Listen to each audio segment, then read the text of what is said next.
যার সাথে ঘটেছিল তার নাম হচ্ছে বাবলু। ছেলেটি খুব দুরন্ত স্বভাবের ছিল। সে তখন ক্লাস 5-এ পড়তো, বয়স আনুমানিক 11-12 হবে। ছেলেটির বেশ কিছু দুষ্টুমি অভ্যাস ছিল।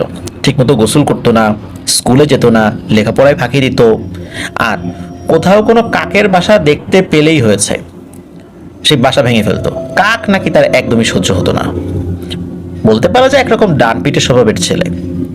গ্রামের বিভিন্ন লোক তাকে দিয়ে টাকার বিনিময়ে বিভিন্ন গাছে উঠিয়ে গাছের ফল পাড়াতো, যেমন নারকেল গাছে ওঠাতো, নারকেল পাড়াতো বা ডাব পাড়াতো, তারপর তেঁতুল গাছে ওঠাতো, বা এই টাইপের কাজ আর কি ওকে দিয়ে করাতো টাকার বিনিময়ে।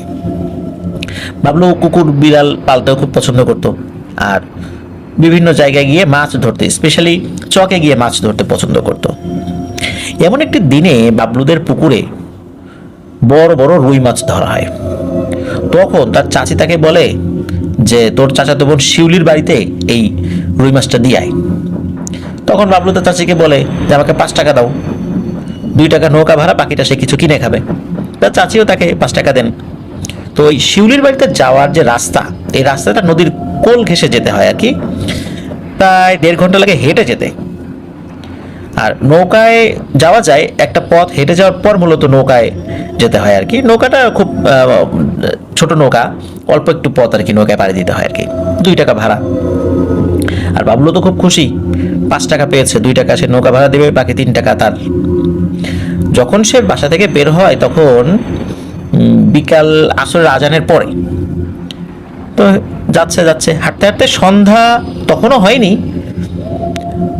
এদিকে বাবলু যখন যাচ্ছিল, যেতে যেতে একটা জায়গায় জঙ্গলের মতো আছে, নদীর পাশ দিয়েই আর কি, হঠাৎ করে বাবলু দেখে তার সামনে দিয়ে একটা বাচ্চা ওই জঙ্গলের ভেতর থেকে বের হয়ে নদীতে ঝাঁপ দিল। বাবলুর ভাষ্য মতে বাচ্চাটি দেখতে খুবই সুন্দর, তবে গায়ের রং কালো।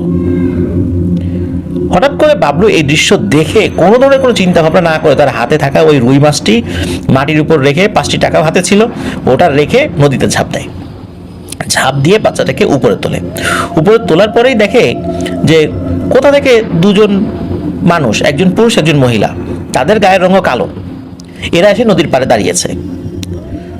দেখেই বোঝা যাচ্ছে যে এরা 2জন ওই বাচ্চাটির মা বাবা। তখন ওই বাবলু জিজ্ঞেস করে যে এই বাচ্চাটা কি আপনাদের? তখন তারা বলে হ্যাঁ আমাদের। দৌড়ে এসে ওই মহিলা যিনি দাঁড়িয়েছিলেন বাচ্চাটাকে কোলে নেন, কোলে নিয়ে চুমু খান। স্বাভাবিকভাবেই তার বাচ্চা পানিতে পড়ে গিয়েছিল, বাবলু উদ্ধার করেছে। তখন ওই পুরুষ লোকটি জিজ্ঞেস করে বাবা তুমি কে, কোথা থেকে আসছো? তখন বলে যে আমার নাম বাবলু, আমি তো অমুক জায়গায় যাব। তখন আবার তাকিয়ে দেখে, মানে বাবলু তাকিয়ে দেখে একটু আগে যেখানে মাছ রাখা ছিল সে মাছ নাই, 5টা টাকাও নাই। মাছ নিয়ে গেল কে, এত বড় একটা মাছ অল্প সময়ের মধ্যে? বাবলু তো কান্নাকাটি করতে থাকে। তখন ওই লোকটি জিজ্ঞেস করে বাবা তুমি কাঁদো কেন? তখন বলে যে চাচা এখানে আমার তো এরকম মাছ রাখা ছিল আর 5 টাকা রাখা ছিল, আমি তো মাছ নিয়ে যাব, সামনে আমার নৌকা ভাড়া দিতে হবে 2 টাকা, আমি এখন কিভাবে যাব?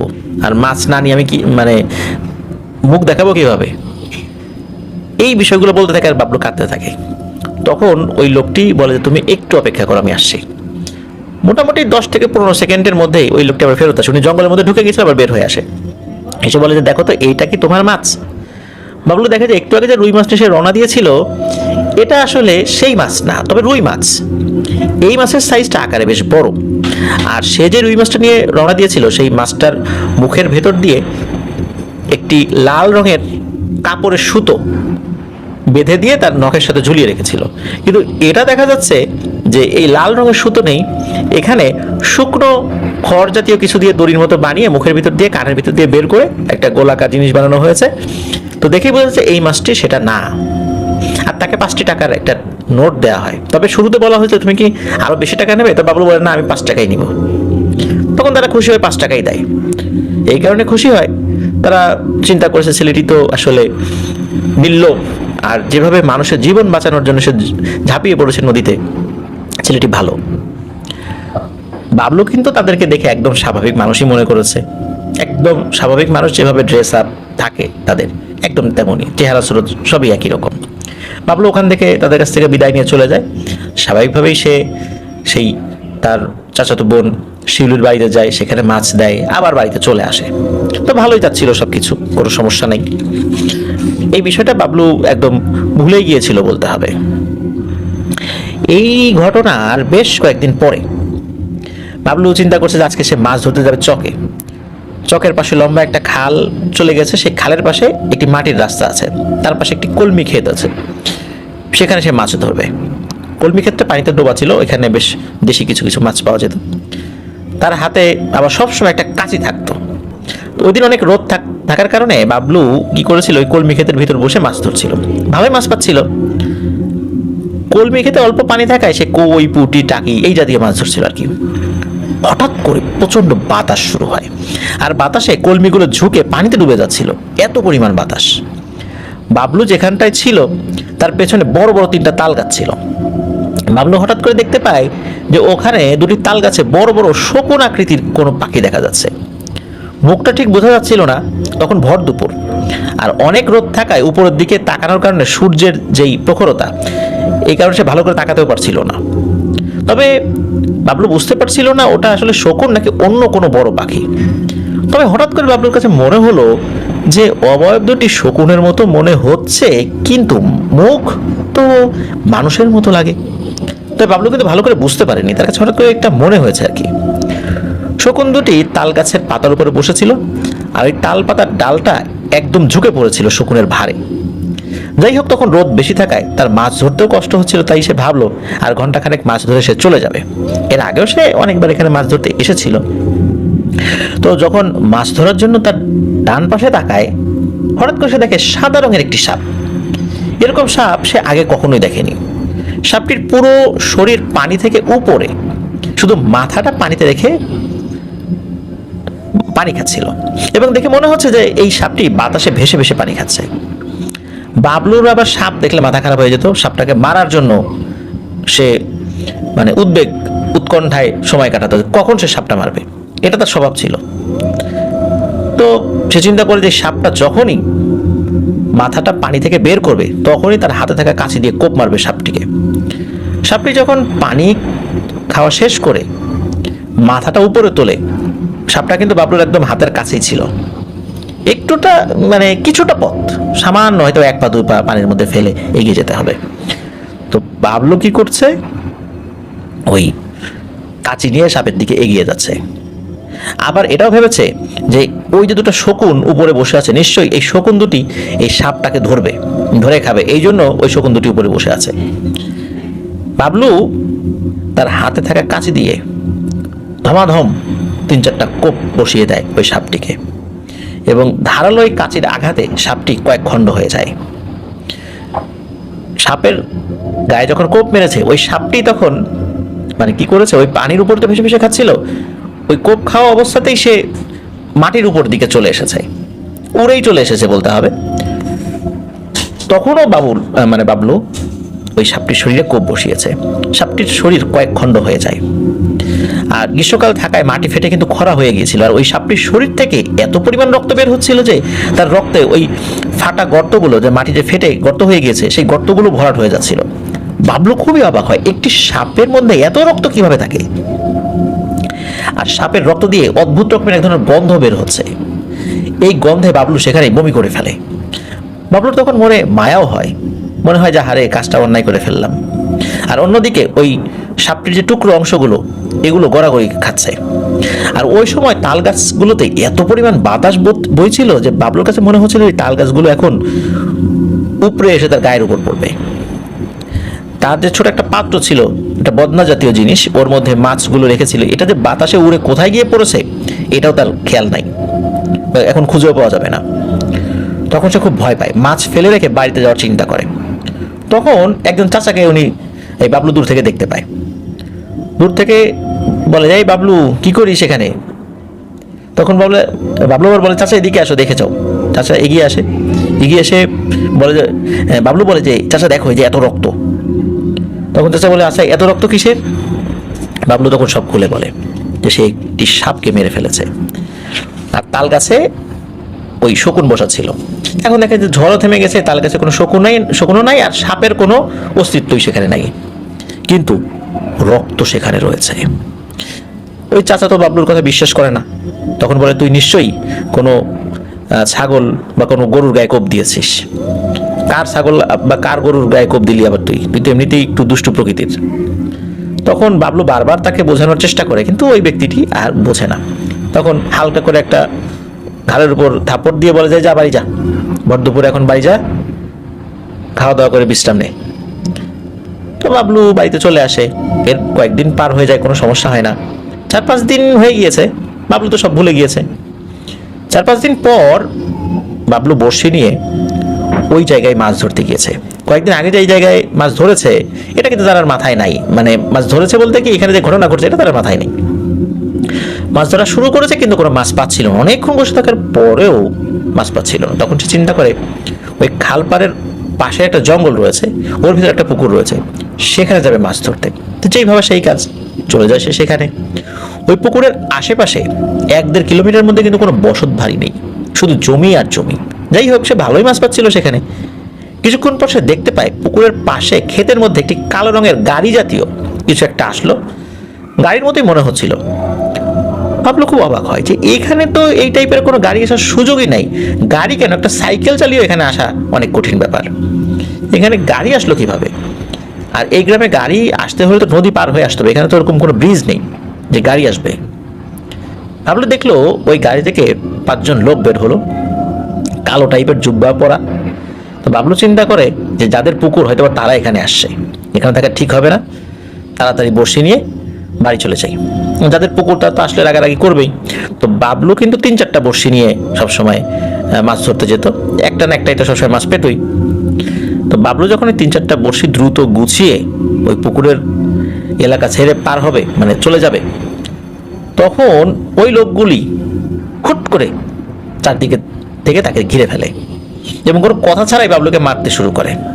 তখন বাবলু তাদের বলতে লাগলো, আমাকে মারবেন না, আমি ভুল করে এখানে এসেছি, আমি আর মাছ ধরতে আসবো না এখানে, আমাকে ছেড়ে দেন, আমি অন্যদিকে গিয়ে মাছ ধরবো। এইভাবে তাদের কাছে কাকুতি মিনতি করতে লাগলো, কিন্তু তারা কোনো কথা না বলে তাকে বেধড়ক লাথি মারতে থাকে। বাবলুর ভাষ্য মতে তাকে কি করছে সে জানে না, সে কোনোভাবেই তাদের হাত থেকে ছুটতে পারছিল না। এরপর কি করে, ওই লোকগুলো বাবলুকে চেপে ধরে এবং চেপে ধরে তারা যে গাড়িটা নিয়ে এসেছিল সেই গাড়ির দিকে চলে যায়। অদ্ভুত ব্যাপার, এটা দূর থেকে গাড়ির মতো মনে হলো, এটা গাড়ি ঠিক আছে, কিন্তু এরকম চাকা বা এই টাইপের কোনো কিছু আসলে বাবলু দেখতে পায় না ওই সময়, যতটুকু তার কাছে মনে হয়েছিল। এবং মনে হচ্ছিল এটা কিসের মধ্যে আমাকে নিয়ে যাচ্ছে। ওই জিনিসটা দরজা খোলা হয়, ভিতরে ওই লোকগুলো বসে, বসার পর তাদের পায়ের দিকে বাবলুকে শোয়ানো হয় এবং তাদের পা বাবলু শরীরের উপরে উঠিয়ে দেয়। এরপরে ওই যে গাড়ির মতো জিনিস, সেটা দরজা বন্ধ করে দেওয়া হয়। তাদের পায়ের ভারে বাবলুর তো প্রাণ চলে যাওয়ার জোগাড়। বাবলু একটা পর্যায়ে বুঝতে পারে যে এই যে জিনিসটি যেটার মধ্যে তারা উঠে বসেছে, এই জিনিসটা গাড়ির মতো ঠিক আছে, কিন্তু এটা তো মাটিতে চলছে না। মনে হচ্ছে একটা ঘুড়ি যেভাবে বাতাসে ভেসে থাকে, এই জিনিসটা এইভাবে ভেসে আছে এবং এটা ভেসে ভেসে কোথাও যাচ্ছে। হঠাৎ করে বাবলু অনেক ঘুম পায় আর সে তখন সেখানে ঘুমিয়ে পড়ে। যখন ঘুম ভাঙে তখন চারপাশে দেখে যে এ কোন জায়গায় আসলাম। বিশাল বড় বড় প্রাসাদ, বিশাল বড় বড় গাছ, আবার আকাশে বড় বড় আকৃতির পাখি উড়ে যাচ্ছে। এরপরে বাবলু দেখে যে যেই লোকগুলো তাকে নিয়ে এসেছিল তারা বাবলুকে টানতে টানতে একটা ছোট্ট রুমে নিয়ে যায় এবং সেখানে বন্ধ করে রাখে। জেলখানা যেমন হয়, সাইডে বড় বড় দেয়াল আর সামনে মোটা মোটা রড দিয়ে বানানো, ঠিক তেমনই সেই রুমটি ছিল। সেখানে তাকে রাখা হলো। তখন বাবলু দেখতে পায় যে 2 জন লোক আসলো, একজন পুরুষ একজন মহিলা, দেখতে একদম মানুষের মতোই কিন্তু একটু লম্বা। ওই মহিলাটি অনেক কান্না করছিল আর রাগে বাবলুর দিকে এমনভাবে তাকাচ্ছিল, বাবলুর মনে হচ্ছিল যে এই লোহার শিক না থাকলে এখনই তাকে মেরে ফেলবে ওই মহিলাটি। বাবলু তখন কান্না করছিল। কিছুক্ষণ পরে তাকে একজন লোক এসে একটি রুটি আর অনেক বড় একটি মিষ্টি খেতে দিল। এত বড় মিষ্টি সে আগে কখনোই দেখেনি। বাবলু তখন কান্না করছিল আর তার মাকে ডাকছিল যে মা, আমাকে বাঁচাও, এখান থেকে এসে ছাড়িয়ে নিয়ে যাও। আস্তে আস্তে রাত হয়ে যায়। রাতের বেলা কুচকুচে কালো বড় সাইজের একটি বিড়াল বাবলুর রুমের বাইরে এসে দাঁড়িয়ে থাকে, ওই শিকের বাইরে আর কি। এবং ওই বিড়ালটি তাকে ভয় দেখাচ্ছিল। এত বড় সাইজের বিড়াল বাবলু আগে কখনো দেখেনি। বাবলু বিড়ালটি দেখে ভয় পায়, কিন্তু কিছুক্ষণ পর বিড়ালটি চলে যায়। আসলে বিড়ালটি তাকে ভয় দেখানোর জন্য এসেছিল নাকি অন্য কোনো কারণে এসেছিল বুঝতে পারছিল না। বিড়াল এমনি তার স্বরে ডাকাডাকি করছিল, এটাতে বাবলু ভয় পেয়েছিল। বিড়ালটি চলে যাওয়ার পর বাবলু আবার ঘুমিয়ে পড়ে। তার যখন ঘুম ভাঙে তখন দেখে সকাল হয়ে গেছে, আর অনেক লম্বা সাইজের একজন মানুষ জুব্বা পরা তাকে দেখতে আসে। তারা সবাই একজনের সাথে আর কয়েকজন এসেছিল, তারা একজন আরেকজনের সাথে কথা বলছে না, তারা শুধু বাবলুর দিকে তাকিয়ে আছে। এমনভাবে বাবলুর দিকে তাকিয়ে আছে মনে হচ্ছে যে এই বাবলুকে দেখার জন্য তারা অনেক দূর থেকে এসেছে, এবং তাদের দৃষ্টিটা এমন ছিল যে বাবলু অনেক নিকৃষ্ট পাপী একজন মানুষ। এই লোকগুলো কেউ কিন্তু বাবলুর সাথে কোনো কথা বলছে না। এরপরে ওই লোকগুলো চলে যায়। এর কিছুক্ষণ পরে আগের দিন যে লোকটি তাকে খাবার দিয়ে গিয়েছিল সেই লোকটি আবার আসে, এবং একই সাইজের একটা মিষ্টি নিয়ে এবং একটি রুটি নিয়ে। তখন বাবলু তাকে বলে, আপনারা কে, আর আমি কোথায় আসছি, আর আমি তো আপনাদের কারোর সাথে কথা বলতে পারছি না, আপনাদের কথাও তো আমি বুঝি না, আমি এই খাবার খাবো না। এইটা বলার সাথে সাথে ওই লোকটি কি করে, ওই রুমের এই শিকের যে রুমটা, এই রুমটা তো তালাবদ্ধ ছিল, সে তালাটা খুলে ভিতরে ঢুকে একটা প্লেট ছিল, একটা ফাঁকা প্লেট, ওই প্লেটটি দিয়ে বাবলুর মাথায় সজোরে মারে এক বাড়ি। তো বাড়ি এমনভাবে মেরেছে যে বাবলুর মাথা ফাটেনি, কিন্তু ব্যথা পেয়েছে বাবলু বেশ। বাড়ি মারার সাথে সাথে বাবলু যেখানে আঘাত পেয়েছে সেখানে হাত লাগিয়ে কিছুক্ষণ বসে থাকে। ওই লোকটি কিছু বলে না, সে খাবার দিয়ে চলে যায়। কিছুক্ষণ পরে সেখানে আরেকজন লোক আসে। এই লোকটিকে দেখে বাবলু চিনতে পারে, এটা তো হচ্ছে সেই লোক যার ছেলেকে বাবলু বাঁচিয়েছিল, পানি থেকে তুলেছিল। তখন লোকটিকে দেখে বাবলু মনে সাহস পায়, সে তার ওই রুমের মধ্যে এক লাফে দাঁড়িয়ে পড়ে। তখন বাবলু ওই লোকটিকে বলে যে, দেখেন কাকা, আপনি তো আমাকে চেনেন, আমাকে এরা কোথায় নিয়ে আসছে, আমি তো চিনি না। বাবলু মনে করেছে যে এটা মাদারীপুর শহরেরই কোনো একটা জায়গায় নিয়ে আসছে, আসলে যে সে কোথায় আছে বাবলু কিন্তু তখনও জানে না। তখন ওই লোকটি বাবলুকে জিজ্ঞেস করে, আচ্ছা তুমি কি করছো, তোমাকে এখানে কেন নিয়ে আসছে বলো তো? বাবলু বলে, কাকা আমি তো কিছু করি না, আমি তো শুধু পুকুরে মাছ ধরতে গেছিলাম, ওই মাছ ধরার কারণে তারা এখানে নিয়ে আসছে। তখন ওই লোকটি বলে, না তো মাছ ধরার কারণে তোমাকে এখানে নিয়ে আসবে এটা তো আমার কাছে মনে হয় না, আচ্ছা দেখি আমি খোঁজ খবর নেই। যাই হোক, দিনের একটি নির্দিষ্ট সময়ে বেশ কিছু লোক আসে, ওই রুম থেকে বাবলুকে বের করার পর একটি গাছের নিচে নিয়ে যাওয়া হয়। সেখানে অনেকগুলো লোক জমা আছে, সবার মাথায় মুকুট পরা, সবাই দেখতে মানুষের মতো হলেও বেশ লম্বা লম্বা ছিল সকলে। দুই পাশ করে লোকগুলো দাঁড়ানো ছিল, মাঝখানে বাবলুকে আর একজন মহিলাকে এনে দাঁড় করানো হয়, যে মহিলাটি কান্নাকাটি করছিল। তো কিছুক্ষণ পর সবার চেয়ে সুন্দর একজন মানুষ আসে, মানুষের মতো দেখে মানুষই মনে হচ্ছিল, বেশ বয়স্ক, সাদা জুব্বা পরা। লোকটি আসার সাথে সাথে সবাই চুপ হয়ে যায়, একজন একজনের সাথে কথা বলছিল, কিন্তু তাদের ভাষা কিন্তু বাবলু বুঝতে পারছিল না তারা কি ভাষায় কথা বলছিল। ওই লোকটি আসার সাথে সাথে সবাই চুপ হয়ে যায়, আর ওই জায়গাটা আগের তুলনায় আরেকটু আলোকিত হয়ে যায়। ওই ব্যক্তিটির সামনে একটি বই ভাসমান অবস্থায় ছিল, মানে বাতাসে ভাসছে। মনে হচ্ছিল এই বইয়ে অনেক কিছু লেখা রয়েছে, আইন কানুন বা কোনো কিছু। তখন ওই যে বাবলু আর ওই মহিলা, ওনারা দুজন দাঁড়িয়ে আছে। ওই ব্যক্তিটি বলে যে, এরা দুজন বসো আর তোমরা দাঁড়াও। অন্যরা সবাই দাঁড়িয়ে থাকে, শুধু বাবলু আর ওই মহিলাটি বসে, ওখানে যে মাটি ছিল মাটির উপর বসে।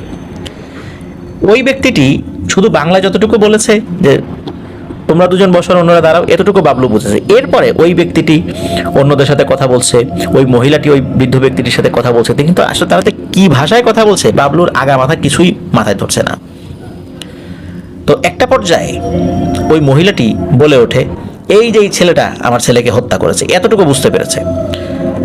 বাবলু শুনে অস্বীকার করে, বলে, না আমি তো কোনো মানুষকে মারিনি, আমি নিজেই তো জানি না আমাকে কেন এখানে নিয়ে আসা হয়েছে, আর আমি মানুষ মারবো কিভাবে, আমি ছোটখাটো কোনো জিনিস, বিষাক্ত কোনো জিনিস সামনে পেলে মারি, তো মানুষ আমি মারবো কেন? বাবলু এতটুকুই বলে। এরপরে ওরা নিজেদের সাথে কথা বলে, ওই বৃদ্ধ লোকটি তাদের সাথে কথা বলে। এরপর ওই বৃদ্ধ লোকটি কি যেন একটা বলে, তারপর সকলে বৃদ্ধ লোককে সালাম দেয়, আসসালামু আলাইকুম বলে। এতটুকু বাবলু বুঝতে পেরেছে সালামটা, যেহেতু এই শব্দটার সাথে সে পরিচিত। এরপর যে যার মতো চলে যায়। বাবলু একটা বিষয় খেয়াল করেছিল যে এই যে এতক্ষণ কথা হচ্ছিল, এর একটা পাশে একটা বড় একটা বক্স রাখা, দেখতে একটা কফিনের মতো, কিন্তু কাঠের না, চকচক করছে জিনিসটা, কাঠ জাতীয় কোনো জিনিস চকচক করবে না। যাই হোক, এরপর কয়েকজন লোক তাকে ধরে আবার সেই রুমে এনে বন্দি করে রাখে। এর কিছুক্ষণ পর সেই কালো গায়ের রং যেই ব্যক্তি এবং তার ওয়াইফ, সেও তো কালো রঙের ছিল, তার যে বাচ্চাটা সেটাও কালো রঙের ছিল, যে বাচ্চাটাকে সে উদ্ধার করেছে, সেই ব্যক্তিটি বাবলুর কাছে আসে। তো বাবলু তো তাকে দেখে কান্না করে দেয় এবং ওই লোকটার মনে খুব দয়া হয়। তখন ওই ব্যক্তিটি জিজ্ঞেস করে, আচ্ছা বলতো বাবা, তোর এখন কি করতে মন চাচ্ছে? তখন বাবলু তার এই সন্তান সুলভ কথা শুনে বলে, আমি আমার মাকে দেখতে চাই, আমার মাকে দেখতে খুব মন চাচ্ছে। বলে, চল তোর মাকে তোকে দেখাই এখন। ওই ব্যক্তিটি তাকে ওই যে জেলখানা, যে রুমটা, ওর ভেতর থেকে বের করে নিয়ে আসে। অল্প একটু পথ এগিয়ে একটা কুয়া আছে, ওই কুয়ার মধ্যে তাকাতে বলে। তো বাবলু তাকিয়ে অবাক হয়, দেখে তার মা বাবলুকে গোসল করানোর পরে চিরুনি দিয়ে চুল আঁচড়ে দিচ্ছে। অবাক কাণ্ড, হুবহু বাবলু, তার মা তাকে চুল আঁচড়ে দিচ্ছে। ব্যাপারটা কি? আমি তো এখানে, ওখানে আমার মা কাকে চুল আঁচড়ে দিচ্ছে? বিষয়টা বাবলুর মনে খটকা লাগে। তখন ওই ব্যক্তিকে জিজ্ঞেস করে যে, চাচা ওইখানে কে? তখন ওই ব্যক্তিটি কোনো উত্তর দেয় না। এখানে একটা বিষয় বলে রাখা ভালো, এই যে এত ঘটনা ঘটে যাচ্ছে, বাবলু কিন্তু কোনোভাবেই বুঝতে পারছে না সে আসলে কোথায় চলে এসেছে, কোন জগতে চলে এসেছে। বাবলু মনে করছে তার আশেপাশে যারা আছে সকলেই মানুষ। তো ওই দিন রাতের বেলা বাবলু শুয়ে আছে ওই জেলখানার মধ্যেই। হঠাৎ করে দেখতে পায় যে তার ওই জেলখানার কক্ষের মধ্যে একটা ধবধবে সাদা সাপ। তবে সে যে সাপটি মেরেছিল এর আগে, এই সাপটি আকারে ওই সাপটি থেকে বেশ বড়। এখন বাবলু ওই সাপটিকে দেখে খুব ভয় পেয়ে যায়। আর সাপ দেখলে তার তো সাপের গায়ে আঘাত করার একটা স্বভাবসুলভ আচরণ রয়েছে। তো বাবলু চিন্তা করেছে, এই সাপটিকে আমি এখন কিভাবে মারবো, আমার আশেপাশে তো কোনো লাঠি নেই। তার পরনে ছিল একটা শার্ট, চিন্তা করছে শার্ট দিয়ে ওই সাপটির গায়ে আঘাত করব। এখন শার্ট তো কাপড়ের শার্টের আঘাতে তো সাপ ব্যথা পাবে না, ভয় পাবে না। বাবলুর ওই কক্ষের মধ্যে একটা জায়গায় পানি রাখা ছিল। বাবলু কি করেছে, তাড়াতাড়ি ওই শার্টের বোতাম খুলে, শার্টটা শরীর থেকে খুলে ওই পানির মধ্যে শার্টটা ভিজিয়ে শার্টটা পেঁচিয়েছে যাতে একটা দইয়ের মতো হয়। এটা বানিয়ে ওই সাপের মাথার দিকে আঘাত করেছে। আঘাত করার সাথে সাথে সাপটি কিছুটা দূরে ছিটকে পড়ে এবং ভ্যানিশ হয়ে যায়। পরদিন সকালে ওই যে সেই কাকা, যাকে কাকা বলেছিল বাবলু, সেই কাকা আসে। কাকা এসে বাবলুকে বলে যে, কি রে, সাপ দেখলে কি তোর কোনো হুঁশ জ্ঞান থাকে না? সাপ দেখলে কি তোর কি মারতে মন চায়? তোর তো মাথায় এত বুদ্ধি যে তুই শার্ট ভিজিয়ে আমার গায়ে আঘাত করছিস। বাবলু দেখে যে সেই কাকার ঘাড় বরাবর কালো একটা দাগ হয়ে আছে। তখন ওই কাকা বলে যে, কালকে রাতে তুই আমাকে এভাবে বাড়ি মারলি কেন? তখন বাবলু বুঝতে পারে, সর্বনাশ, আমি কাকে কাকা বলছি, কোন জগতে আসছি, এরা তো কেউ মানুষ না। তখন বাবলু প্রথমবারের মতো বুঝতে পারে সে একটা ভিন্ন জগতে চলে আসছে। যাই হোক, ওই কাকা বলে যে, আমি দেখি তোকে কিভাবে বাঁচাতে পারি। তুই ছোট মানুষ, তুই আমার ছেলেকে বাঁচিয়েছিলি, তোর প্রতি আমার কৃতজ্ঞতা আছে, তুই আমার ছেলের মতো, দেখি আমি কি করতে পারি। কিন্তু এখানে অনেক কিছুই করা যায় না, আমাদের নেতার যেটা হুকুম সেটাই শিরোধার্য। যাই হোক, পরের দিন আবার বাবলুকে সেই গাছের নিচে নিয়ে যাওয়া হয়। আগের মতোই সবাই আসে, সেই বৃদ্ধ লোকটিও আসে। আজকে বৃদ্ধ লোকটি সবার উদ্দেশ্যে প্রশ্ন করে, আচ্ছা সে কি পাতালে বসে মেরেছে নাকি স্বর্গে বসে মেরেছে? বাবলু বুঝতে পারে না ঘটনা কি। পাতালে বসে মারবো আর স্বর্গে বসে মারবো, এ কেমন কথা? মানে তাদের যে কথাবার্তার যেই ধরন, এটা প্রথমত তাদের ভাষা বোঝে না। মাঝে মাঝে কিছু বাংলা ভাষা বাবলু বুঝতে পারে, যখন তারা বাংলা ভাষায় কোনো কোনো ওয়ার্ড বলে তখনই শুধু বুঝতে পারে। এছাড়া বাবলু তাদের কোনো কথা বোঝে না। আর তাদের অনেক কথা যেটা যদি বাংলাতে বলাও হয়, এইটারও গভীরতা বাবলু ধরতে পারে না, কারণ বাবলুর বয়স তো কম, 11-12 বছর বয়স, সাধারণ কথাগুলো সে ধরতে পারবে।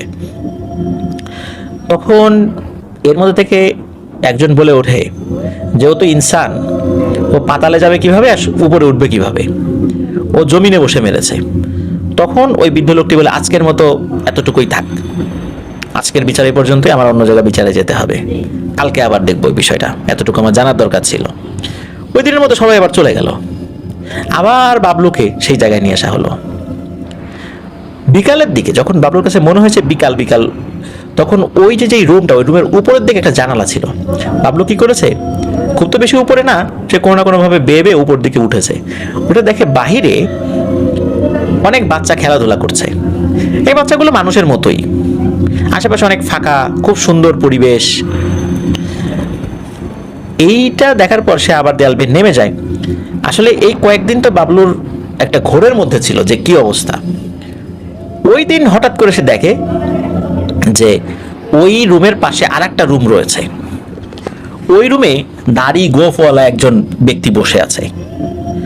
ওই ব্যক্তিকে দেখে বাবলু খুবই অবাক হয় এবং ওইটুকু বয়সেই বাবলু বুঝতে পারে যে আশেপাশে কেউ মানুষ না হলেও এইখানে যে আটকা যিনি আছেন তিনি একজন মানুষ। তখন ওই ব্যক্তিকে বাবলু জিজ্ঞেস করে যে ও কাকা তুমি এখানে কেন? তখন ওই ব্যক্তিটি বাবলুর দিকে তাকায়, তাকে বলে যে আমি এখানে কেন সেটা তো পরের কথা, কিন্তু বাবা তুই এখানে কেন? তুই তো ছোট মানুষ, নিশ্চয়ই তুই বড় একটা অপরাধ করেছিস, না হলে তো এখানে আসার কথা না। তখন বাবলু বুঝতে পারে না যে সে কি অপরাধ করেছে। বলে যে আমি তো কোনো অপরাধ করি নাই। তুমি কি করেছিলে? বলে আমি একটা বড় অপরাধ করেছিলাম। আজ 17 বছর যাবত আমি এখানে বন্দি আছি, আমাকে আমৃত্যু কারাদণ্ড দেওয়া হয়েছে, আমার মৃত্যু অবধি আমাকে এখানেই থাকতে হবে। আমার পরিবারের লোক আজও জানে না যে আমি কোথায় আছি।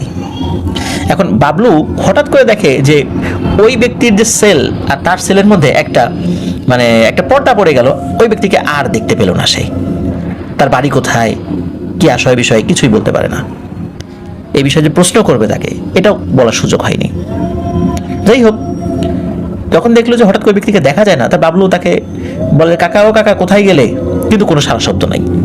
হয়তো অল্প সময়ের জন্য এই দুটো সেলের মধ্যে যে অদৃশ্য পর্দা ছিল সেটা ভ্যানিশ হয়ে গিয়েছিল বলেই বাবলু সেটা দেখতে পেয়েছিল। তারপর আবার সেই পর্দা পড়ে যায়। যাই হোক, পরের দিন আবার বাবলুকে সেই গাছতলায় নিয়ে যাওয়া হয়, কিন্তু বাবলু বুঝতে পারে না যে বারবার তাকে বলা হচ্ছে যে এটা করেছে ওটা করেছে, কিন্তু আসলে বাবলুর অপরাধটা কি। ওই দিন ওই বৃদ্ধ খুব রাগান্বিত হয়ে বলে যে একটা বিষয় নিয়ে এত সময় দিতে পারবো না, এখন বলো এই ছেলে কি মারছে? তোমার ছেলেকে মারছে? তখন সেই কান্না করা মহিলাটা যখন আসে তখনই কান্না করা বলে যে হ্যাঁ এই ছেলেটাই মারছে। তখন বাবলু বলে যে না, আমি তো কোনো ছেলেকে মারি নাই। তখন ওই যে কফিনটা সামনে নিয়ে আসা হয়, খুলে দেওয়া হয়, দেখে সেখানে ফুটফুট একটা ছেলে শুয়ে আছে। ছেলেটি খুব নিষ্পাপ, মানুষের বাচ্চাদের মতোই। তখন বাবলু বলে এই ছেলেকে আমি তো কখনো দেখিও নাই, আমি কিভাবে একে মারবো? ওই অবস্থাতে ওই যে তাকে কাকা বলতো, গায়ের রং কালো, উনি এখানে আসেন। ওই বৃদ্ধ লোককে সালাম দিয়ে বলেন যে সর্দার আমি এই ছেলেটার বিষয়ে একটু কথা বলতে চাই। তখন বলে বলো। তখন বলে এই ছেলেটা খুব ভালো, এমনি দুরন্ত কিন্তু খুব ভালো। আমার ছেলে হঠাৎ করে পানিতে পড়ে গিয়েছিল, এই ছেলেটি উদ্ধার করেছিল। আমি এই ছেলের প্রতি কৃতজ্ঞ, ও মানুষের জীবন বাঁচায়। ও যদি জানতো যে এটা কোনো মানুষ বা অন্য কোনো প্রাণী যাদের বুদ্ধি জ্ঞান রয়েছে তাহলেও কখনোই আঘাত করতো না। আমি এর সাক্ষী, আপনি চাইলে এটার প্রমাণ নিতে পারেন, আমাদের সম্প্রদায়ের আরো যারা আছে তাদের কাছ থেকে প্রমাণ নিতে পারেন যে আমি যেটা বলছি সেটা সত্য কিনা। তখন ওই বৃদ্ধ লোকটি বলে যে আচ্ছা, ও যে সত্য কথা বলছে বলে দাবি করছে, এটার কোনো সাক্ষী কেউ দিতে পারবা? তখন কয়েকজন বলে যে হ্যাঁ, ওই ছেলেটি ওনার বাচ্চার জীবন বাঁচিয়েছিল, আমরা সেটা দেখেছি দূর থেকে। তখন ওই বৃদ্ধ লোকটি কিছুক্ষণ চিন্তা করেন, চিন্তা করার পরে বলেন যে আচ্ছা বলো তো, সে কি যখন আঘাত করেছিল, ওই মহিলাকে জিজ্ঞেস করেন কি তোমার ছেলে কি রূপে ছিল? সে কি ইনসান রূপে ছিল নাকি অন্য কোনো রূপে ছিল?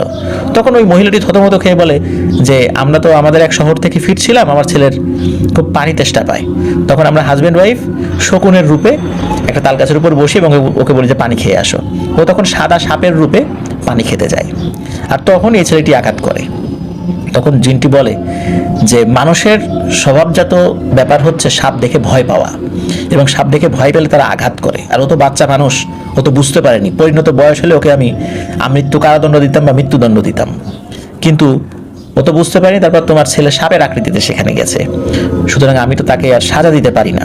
আর তাছাড়া ওর যে স্বভাবের বর্ণনা আমাদের স্বজাতির কাছ থেকে পেলাম, তাতে করে ও ভালো ছেলে। সুতরাং এই রায় এইটাই, ওকে মুক্তি দিয়ে দিলাম, ওর বাড়িতে ফেরত যাবে। এই রায় হয়ে গেলেও সকলে মেনে নেন, কিন্তু ওই যে মহিলা কান্নাকাটি করছিল উনি রায়টা আসলে ওইভাবে মেনে নিতে পারেননি। মায়ের মন তো স্বাভাবিকভাবে মেনে নেওয়ার কথাও না।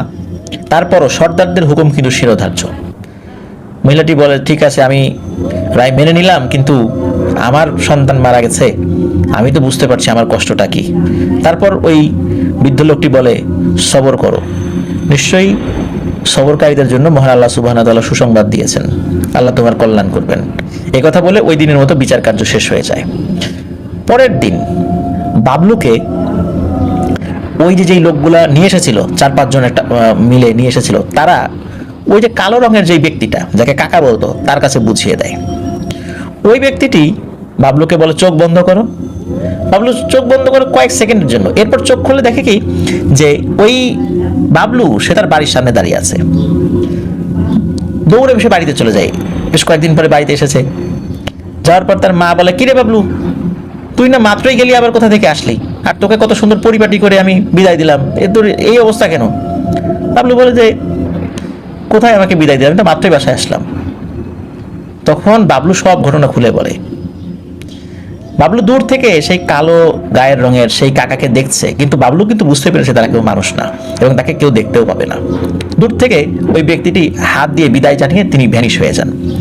বাবলু তার মাকে সব ঘটনা খুলে বলে, কিন্তু তার মা তো কিছুতেই বিশ্বাস করে না, যে না, এটা তো সম্ভবই না, তুই আবার কখন গেলি? আমি তো এই কয়েকদিন সবসময় তোকে খাওয়ালাম, গোসল করাইলাম, স্কুলে পাঠাইলাম, তুই বলতেছিস যে তুই কয়েকদিন ছিলি না, ঘটনা কি?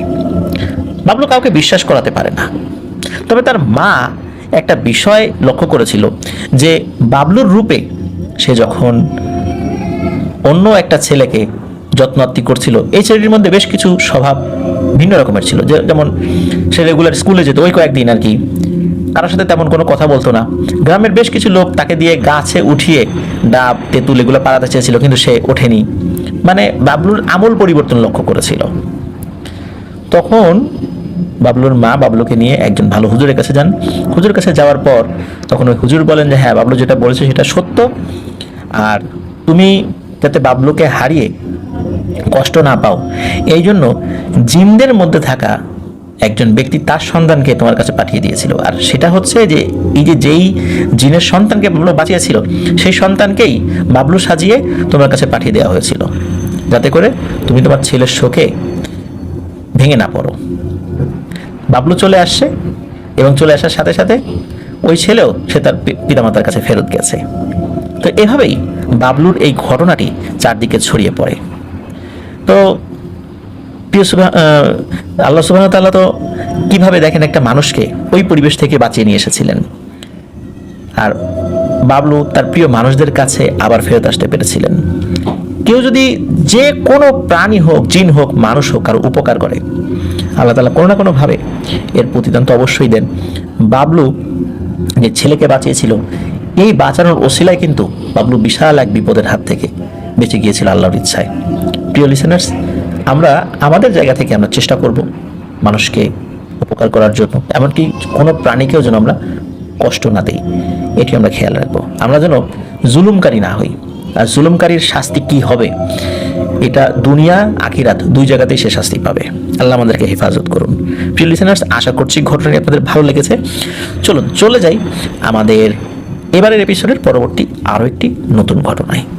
প্রিয় লিসেনার্স, আমাদের ৭৪ নং এপিসোডে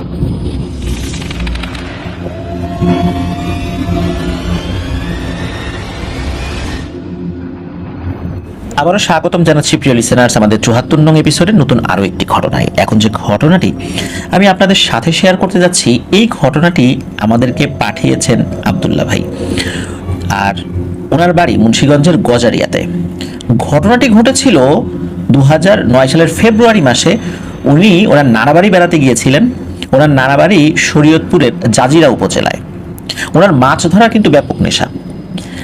ওনার মামা বাড়িতে দুটো পুকুর ছিল, এর মধ্যে একটি পুকুরে মাছ চাষ করা হতো না, কারণ হচ্ছে দুটি পুকুরের একটি হচ্ছে মামা বাড়ির সাথে লাগোয়া, আর আরেকটা হচ্ছে মাঠের মধ্যে, বাড়ি থেকে ২০০ মিটার দূরে একটা পুকুর রয়েছে।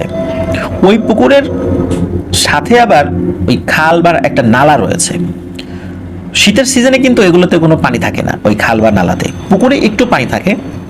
বর্ষাকালে এই খাল, নালা, পুকুর, ডোবা যা আছে আশেপাশে সব একাকার হয়ে যায়।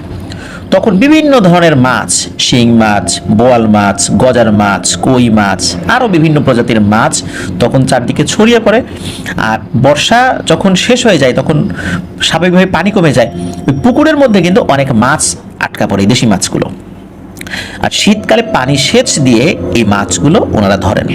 আর এই আব্দুল্লাহ ভাইয়ের মাছ ধরা তো ব্যাপক নেশা। উনি এই পুকুর সেচ দেওয়ার আগে ওনার নানা বাড়ি বা মামা বাড়িতে যান, গিয়ে এই মাছ ধরার কাজে নেমে পড়েন। এটাতে উনি ব্যাপক মজা পান। আর মজা পাওয়াটাই স্বাভাবিক, যাদের মাছ ধরার নেশা, দেশি মাছ ধরার আলাদা একটা আনন্দ রয়েছে। তো উনি ওই 2009 সালের ফেব্রুয়ারির দিকেও যখন সেখানে যান, যাওয়ার পরে স্বাভাবিকভাবেই উনি চিন্তা করেন অন্যান্য বছর যেটা হয় আর কি, সেটা হলো দিনের বেলা পুকুরটা পরিষ্কার করে সন্ধ্যার একটু আগে একটা মেশিন বসানো হয়, মানে সেচ দেওয়ার মেশিন। যার ফলে কি হয়, শীতের রাত তো অনেক বড়, সারা রাত ধরে এই পানি সেচের কাজ হয়, মানে পানি অন্যত্র সরিয়ে ফেলা হয়। ভোরবেলা পানি যখন একদম কমে যায় তখন মাছ ধরতে অনেক সুবিধা হয়। এটি প্রতি বছর করে, ওই বছরও ওনারা এটা করেন। তো এবছর আরেকটু বাড়তি সতর্কতা অবলম্বন করেছিলেন। মাঝে মাঝে দেখা যায় কি, ওই পানি যখন কমে যায় আশেপাশের কেউ মাছ চুরি করতে আসে। আবার আশেপাশে মেশিন চুরি হওয়ার ঘটনাও হয়েছে, যে সারা রাত ধরে মেশিন লাগিয়ে পানি সেচ দেওয়ার কাজ চলছিল, মেশিন রেখে চলে গেছে বাড়িতে, হঠাৎ করে দেখে মেশিন বন্ধ হয়ে গেছে। মেশিন বন্ধ হলো কেন? দূর থেকে তো শব্দ পাওয়া যায়, শীতের রাত্রে তো আসলে অনেক দূর পর্যন্ত শব্দ যায়, ফ্যান ট্যান চলে না, গরম থাকে না, যার কারণে কেউ ফ্যান চালায় না, অনেক দূর পর্যন্ত অল্প শব্দ কিন্তু ভেসে যায়। তো যখন ওই মেশিন বন্ধ হলো কেন, ওই চিন্তা করে মেশিনের কাছে আসে, দেখে মেশিন চুরি হয়ে গেছে। এই কারণে এই আব্দুল্লাহ ভাই এবং ওনার মামা, ওনার ছোট মামা ছিল তো মূলত ওই সময় ওনার সাথে, ওনারা চিন্তা করেন যে মেশিন পাহারা দেবেন। এই কারণে পুকুরের পাশে একটা অস্থায়ী ঘর তৈরি করা হয়। ঘরের দুই পাশে ফাঁকা, আমরা ছই বলি যেটাকে। ওর ভিতরে বসে এপাশ ওপাশ সব কিছু দেখা যাবে। তো ওনারা রাত 8টার সময় বাসা থেকে চলে আসেন সেখানে, আর সন্ধ্যার একটু আগে কিন্তু মেশিন চালু করে দিয়েছিলেন। তো আসার পর দুজনে বসে আছেন, ওনাদের সাথে চার্জার টর্চ লাইট ছিল। ওই সময় এক ধরনের টর্চ লাইট ছিল ওই হলুদ কালারের, যেটা মাথার অংশটা বাঁকা করে চার্জ দিতে হতো। এরকম দুটো টর্চ লাইট ছিল, দুটো ট্যাটা এবং একটা বর্ষা। এগুলো নিয়ে এসেছিলেন ওনারা। বর্ষা নিয়ে এসেছিলেন এই কারণে যে অনেক সময় এই শেয়াল বা এরকম কিছু জন্তু জানোয়ার চলে আসে, ওদেরকে ভয় দেখানোর জন্য। তো ওনারা পাহারা দিচ্ছেন, গল্প করতে করতে ঘুমিয়ে গেছেন। বেশ শীত পড়েছিল তখন, ফেব্রুয়ারি মাসে কিন্তু বেশ শীত পড়ে। ওনারা কথা বলতে বলতে নিজেরাই ঘুমিয়ে গিয়েছেন। হঠাৎ করে আব্দুল্লাহ ভাই, ওনার ঘুম ভেঙে যায় ওনার ছোট মামার ডাকে। ভাই আব্দুল্লাহ, ওঠ ওঠ ওঠ, এই দেখ, মনে হচ্ছে কিছু একটা দেখা যাচ্ছে। এখন কি দেখা যাচ্ছে? যখন আব্দুল্লাহ ভাই জিজ্ঞেস করবেন, একটু এগিয়ে যাই তাহলে আমরা ভালো করে দেখতে পারবো। এই আব্দুল্লাহ ভাই এবং ওনার ছোট মামা দুজনে এগিয়ে যান, হাতে একটা বর্ষা নিয়ে। ওনারা দেখতে পান যে পানি অনেকটা কমে গেছে, চালো মেশিন তখনও চলছে, আর রাত তখন 2:40 মতো বাজে। ঘড়িটা দেখেছিলেন যে কয়টা বাজে আব্দুল্লাহ ভাই, এখানে সময়টা বলতে পেরেছিলেন আমাদেরকে। তো ওনারা দেখেন যে 6-7 ফুট উচ্চতার একটা অবয়ব পুকুরের মাঝখানে দাঁড়িয়ে কি যেন করছে। ওনাদের কাছে তো চার্জার লাইট ছিল। ওনারা যেটা করেন, ওই চার্জার লাইটটা ওই অবয়বটার দিকে ধরেন। ধরার পর পেছন থেকে দেখা যাচ্ছে এই অবয়বটা অনেক চিকন, হাত পা গুলো অনেক চিকন বাট লম্বা লম্বা, সারা শরীরে লোম রয়েছে, শরীরের পেছনের অংশ দেখা যাচ্ছে। আর তার দিকে যে টর্চ মেরেছে, এটা নিয়ে তার কোনো ভ্রুক্ষেপ নেই, সে মাছ খেয়ে যাচ্ছে। ওইদিকে আব্দুল্লাহ ভাইয়ের ছোট মামা, উনি বলেন, এই বেটা, কে রে তুই, এখানে কি করিস? তখন ওই অবয়বটি ঘুরে তাকায়। ঘুরে তাকানোর পর ওনারা দেখেন যে এটির মুখমণ্ডল অনেকটা শেয়ালের মতো, কিন্তু যেভাবে দাঁড়িয়ে আছে সেটা মানুষের মতো দাঁড়িয়ে আছে। চোখ দুটো একদম সাদা। সাদা বলতে এমন, অনেক সময় আমরা যে এনার্জি বাল্ব যেরকম সাদা হয়, যেটা আমরা দেখি যেভাবে জ্বলতে থাকে, ঠিক সেভাবে জ্বলছে, এবং চোখ দিয়ে হালকা আলো বের হয়ে আসছে। ওনাদের দুজনকে দেখে ওই অবয়বটি গড় গড় শব্দ করছে, কিন্তু মাছ খেয়ে যাচ্ছে। সে মাছ খাওয়া কিন্তু থামাচ্ছে না, এবং ওখান থেকে চলেও যাচ্ছে না। যখন এই আব্দুল্লাহ ভাইয়ের মামা বারবার ওইটাকে সরানোর জন্য ধমকি ধামকি দিতে থাকেন, ওই অবয়বটি কি করে, মাছ খাওয়া কিছুক্ষণের জন্য থামিয়ে সে থুতু দিতে থাকে এই আব্দুল্লাহ ভাইয়ের মামার দিকে। এখন শেয়াল বা কুকুর তো আসলে থুতু দিতে পারে না, সে যখন থুতু দেওয়ার চেষ্টা করছিল তখন কিছু সময়ের জন্য তার মুখটা মানে হা হয়ে গিয়েছিল। যখন হা হয়েছিল তখন মুখের ভেতর থেকেও আলো বের হচ্ছে বলে মনে হচ্ছিল। এটা যে কোনো স্বাভাবিক জিনিস না, এই বিষয়টা হয়তোবা কিছু সময়ের জন্য আব্দুল্লাহ ভাইয়ের মামা ভুলে গিয়েছিলেন। হয়তোবা উনি খুব রাগান্বিত ছিলেন যে পুকুরের মাছ শেয়াল বা অন্য কিছু খেয়ে যাচ্ছে, উনি হয়তোবা শেয়ালই মনে করেছিলেন শুরুর দিকে। তখন উনি যে কাজটি করেন সেটি হলো ওনার হাতে থাকা যে বর্ষা, এই বর্ষাটা সজোরে ওই জিনিসটার দিকে ছুঁড়ে মারেন। জিনিসটা খুব বেশি দূরে ছিল না তার, কারণ পুকুরের পানি কমে যাওয়ার কারণে পুকুরের ভেতর দিকে উনি নেমে গিয়েছিলেন। আর ওই জিনিসটা যখন উনি ছুঁড়ে মেরেছেন, সাথে সাথে ওই বর্ষাটা ওই অবয়বটির পিঠে গিয়ে বেঁধে। কারণ উনি যখন ছুঁড়ে মেরেছেন অবয়বটা পেছন দিকে ঘুরেছিল, সামনের দিকে প্রথমে ঘোরা ছিল, পেছন দিকে ঘুরে তখন পিঠে গিয়ে লাগে। লাগার সাথে সাথে ওই অবয়বটি একটা চিৎকার দিয়ে ওঠে এবং চিৎকার দিয়ে সোজা এই আব্দুল্লাহ ভাইয়ের মামার উপরে আক্রমণ করে। আব্দুল্লাহ ভাই দূর থেকে দেখছেন, যখন দেখলেন যে ওই অবয়বটা তার মামার উপর আক্রমণ করেছে তখন উনি আবার ওই যে ট্যাটা ছিল ওই ট্যাটা নিয়ে এগিয়ে আসেন, কিন্তু ট্যাটা তার শরীরে বিদ্ধ করেননি, ট্যাটা দিয়ে তার ট্যাটার যেই বাঁশের যে অংশটা থাকে সেটা দিয়ে আঘাত করতে থাকেন। একটা পর্যায়ে ওই আঘাতটা মাথায় করেন, মাথায় করার সাথে সাথে মাথা ফেটে রক্ত বেরোতে থাকে। তখন ওই অবয়বটি আর একটা চিৎকার দিয়ে মামাকে ছেড়ে দিয়ে ওই যে পাশে যেই ঝোপঝাড় রয়েছে, ভিটা রয়েছে, যেটা থাকে আর কি ওই বিভিন্ন নালা বা খাল গ্রাম অঞ্চলে এটা আমরা দেখি, ওইদিকে চলে যায়। ওইদিকে চলে যাওয়ার পর শেয়াল যেভাবে ডাকে ওইভাবে ডাকতে থাকে, করুণ সুরে কান্না করতে থাকে। আর ওই সময় দূর থেকেই মনে হচ্ছিল, চাঁদের আলো তো ছিলই, যে সেখানে এই ঝোপঝাড়গুলো মনে হচ্ছে প্রচণ্ড ঝড়ে নড়াচড়া করছে। এর কিছুক্ষণ পর সব কিছু একদম স্বাভাবিক হয়ে যায়। আব্দুল্লাহ ভাই এবং তার মামা ওই সময় তাড়াতাড়ি বাড়ি চলে যান। বাড়িতে গিয়ে সবাইকে ঘুম থেকে ডেকে তোলেন, বলে এই ঘটনা ঘটেছে। তখন বাড়ির সকলে আসে, এসে দেখে চারদিকে শুনশান নীরবতা, কোনো কিছুর চিহ্ন নেই। আর ওই যে ঝোপের দিকে যে যাবেন, গ্রামের অনেকেই জানেন এই সমস্ত ঝোপঝাড়ে বিভিন্ন ধরনের অশরীরী থাকে। যারা এসেছিল ওই সময় তারা পরামর্শ দেন যে সকালবেলা তারা ওই ঝোপের দিকে যাবেন, আসলে কি হয়েছিল সেটা দেখতে। সত্যি সকালবেলা সকলে যান ওই ঝোপের ভেতরে গিয়ে দেখা দেয় যে এক অদ্ভুত জিনিস। সেটা হলো যে রাতের বেলা তারা তো একটা শেয়ালের মতো একটা অভাব দেখেছেন, যেটা মানুষের মতো হাঁটাচলা করছিল, মাছ খাচ্ছিল। কিন্তু এবার দেখা যায় যে বড় একটা শেয়াল মরে পড়ে আছে, তার পিঠে সেই আব্দুল্লাহ ভাইয়ের মামার বর্ষাটা গেঁথে রয়েছে, আর ওই শেয়ালটার মাথা ফাটা।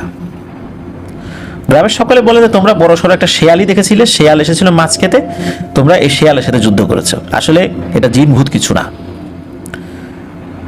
উপস্থিত সকলে যখন দেখেন যে এটা শেয়াল, স্বাভাবিকভাবে তাদের তো এটাই বলার কথা, তাই না? অন্য কিছু তো বলা যাচ্ছে না। তখন উপস্থিত লোকেরা কি করেন, যাতে করে শিয়ালটা পচে দুর্গন্ধ না হয়, মাটি খুঁড়ে ওই শিয়ালটাকে সেখানে পুঁতে দেন এবং বর্ষাটা তার পিঠ থেকে বের করে ফেলেন। এরপর তারা চলে যান ওখান থেকে।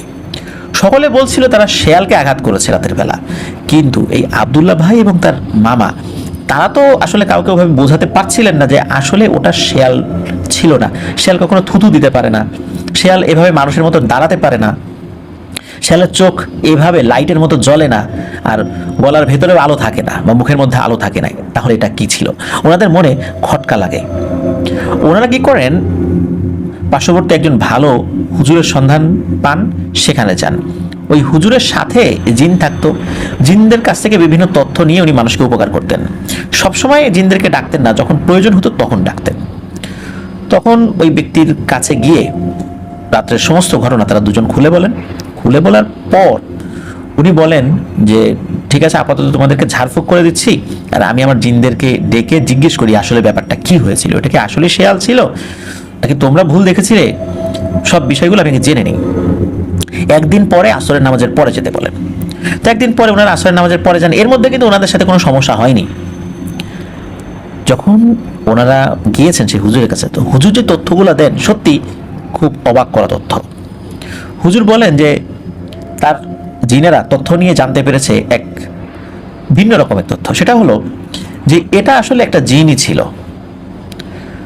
কিন্তু এটা অনেক বয়স্ক কিন্তু দুর্বল এবং খুব নিরীহ প্রকৃতির একটা জিন। বয়স হওয়ার কারণে দুর্বল হয়ে গেছে। আমরা যেমন শুনি যে অনেক বয়স্ক এবং শক্তিশালী জিন, কিন্তু এই জিনিসটা এরকম ছিল না। এটা অনেক বয়স্ক এবং খুব দুর্বল এবং নিরীহ গোছের একটা জিন ছিল। এই জিনিসটা কি করতো, সবসময় সে তার নিজের ঘর থেকে বেরোতে পারতো না। ও যখনই বেরোতো ওর স্বজাতিরা মানে অন্য জিনেরা ওকে বেধড়ক মারধর করতো, যার কারণে ও খুব কম বের হতো। আর যখন বের হতো তখন একবারে সে অনেক খাবার খেত, যাতে করে কয়েকদিনের জন্য বেরোতে না হয়। ওই সময় ওই পুকুর সেচার কারণে যেহেতু মাছগুলো ভেসে উঠেছিল, পানি অল্প হয়ে গিয়েছিল, এই জন্য ওই জিনিসটা ওখানে চলে আসে। সে এমনভাবে মাছ খাচ্ছিল এবং খুব ক্ষুধার্ত ছিল, তার দিকে যে টর্চ লাইট ধরেছে এটা খেয়ালই করে নাই সে।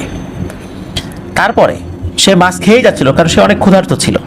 সে মানুষকে পাত্তা দিচ্ছিল না, আর মানুষ যেহেতু তার দিকে টর্চ লাইট মেরে ফেলেছে, ও ওই সময় ওখান থেকে গায়েবও হতে পারছিল না। এই ধরনের একটা সমস্যা চলছিল। যখন তাকে বর্ষা নিক্ষেপ করা হয় তখন সে ক্ষিপ্ত হয় এবং তার উপর আক্রমণ করে বসে, মানে এই আব্দুল্লাহ ভাইয়ের মামার উপরে। এরপরে তার মাথায় যখন আঘাত করে এই আব্দুল্লাহ ভাই, তখন সে আর টিকতে পারেনি, ওখান থেকে সে চলে যায় এবং এরপরে সে মারা যায়। তখন এই আব্দুল্লাহ ভাই এবং আব্দুল ভাইয়ের মামা একটা প্রশ্ন করেন যে জিনেরা কেন তাকে মারতো, তার স্বজাতি হয়ে কেন তাকে মারতো। তখন আরো একটা তথ্য দেয় হুজুর, সেটা হলো যে এই জিনটা একটা সময় নাকি অনেক শক্তিশালী ছিল। সে তার থেকে অপেক্ষাকৃত কম দুর্বলদেরকে কোনো কারণ ছাড়াই নাকি পেটাতো, আঘাত করত। এই কারণে অন্য জিনেরা তার প্রতি খুব ক্ষিপ্ত ছিল। যখন বয়স হয়ে গেছে, দুর্বল হয়ে গেছে, আর কোনো কাজ করতে পারে না, তখন অন্য জিনেরা যারা তার দ্বারা আক্রান্ত হয়েছিল, মারধরের শিকার হয়েছিল, এরা যখনই তাকে দেখতো তখনই তাকে মারত। এই জন্য এই জিনটি ঘর থেকে বেরোতো না। আর আগের মতো শক্তি না থাকার কারণে সে দুর্বল হয়ে গিয়েছিল, আর সে নিরীহ হয়ে গিয়েছিল। সে আর কোনো মানুষের উপরও কখনো জুলুম করতো না, আর জিনদের উপর তো করতোই না। এইভাবেই সে জীবনযাপন করছিল। তার কোনো পরিবার পরিজন নাই, আত্মীয় স্বজন নাই। যদি থাকতো তাহলে এই আব্দুল্লাহ ভাই আর তার যে মামা জিনকে হত্যার কারণে তাদের অবস্থা যে কি হতো তা তো সহজেই বোঝা যাচ্ছে। তারপরেও এই আব্দুল্লাহ ভাইয়ের মামা এবং তার নিজের মধ্যে ভয় কমে না। আসলে কি তার আত্মীয় স্বজন আছে ওই জিনের? যখন ওই হুজুরকে জিজ্ঞেস করা হয় তখন হুজুর বলেন যে ঠিক আছে, আমি আরো ভালো করে খোঁজখবর নেই যে নিকট বা দূর কোনো আত্মীয় আছে কিনা যারা প্রতিশোধ নিতে পারে। কয়েকদিন সময় চেয়ে নেন, কয়েকদিন পরে আবার তাদেরকে খবর পাঠান। ফোন নাম্বার দেওয়া ছিল, ফোনে যোগাযোগ করেন। তারপর তারা আসেন এবং বলেন যে খবর নিয়ে জানা গিয়েছে যে ওই জিনের আসলে নিকট তো দূরের কথা, দূরবর্তী কোনো আত্মীয় স্বজনের সন্ধান পাওয়া যায় না। আর যতটুকু পাওয়া যায় তারা একে পছন্দ করতো না, এর কোনো খোঁজ খবরও নিত না। এ মারা যায় তারা আরও খুশি এবং জিন সম্প্রদায়ের লোকজনও খুশি, কোনো জিন এসে এটার কোনো প্রতিশোধ নেওয়ার কোনো সম্ভাবনা নাই। তো এই ঘটনার মাধ্যমে আমরা কিন্তু প্রিলিসেন্স একটা বিষয় শিখতে পারি। শক্তি সবসময় থাকে না, ক্ষমতা সবসময় থাকে না, একসময় শেষ হয়ে যায়। তখন দুর্বলের উপর যারা আঘাত করেছে সেই আঘাতটা কিন্তু ফেরত আসে। আর কখনো কখনো এমন ঘটনা ঘটে যে এমনভাবে এই সমস্ত অত্যাচারীদের মৃত্যু হয়ে যায় যা সে কখনো কল্পনাও করেনি। এমন শক্তিশালী একটা জিন যে একটা সময় অনেক শক্তিশালী ছিল, এখন দুর্বল হয়ে গেছে, নিরীহ হয়ে গেছে। কিন্তু এরকম 20 বছর বয়সে একটা ছেলে আর 30 বছর বয়সে একটা ছেলের হাতে সে মারা যাবে, এটা তো সে কখনো ভাবেনি, কল্পনাতেও করেনি। কারণ কার মৃত্যু কিভাবে আছে সে তো জানতে পারে না, তাই না? আর যারা অত্যাচারী তাদের মৃত্যুতে কিন্তু দেখেন তার স্বজাতি হলেও তারা কেউ প্রতিশোধ নেওয়ার জন্য আসেনি।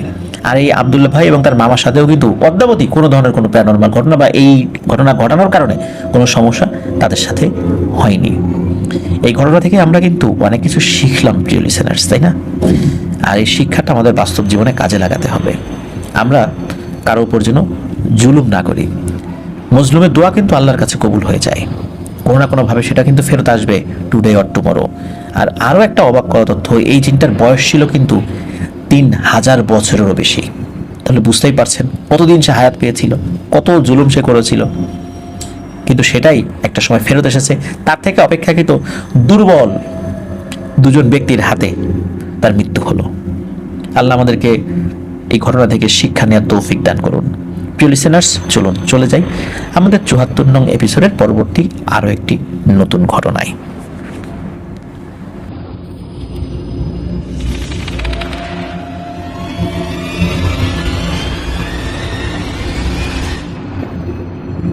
স্বাগতম প্রিয় লিসেনার্স আমাদের ৭৪ নং এপিসোডের নতুন আরও একটি ঘটনায়।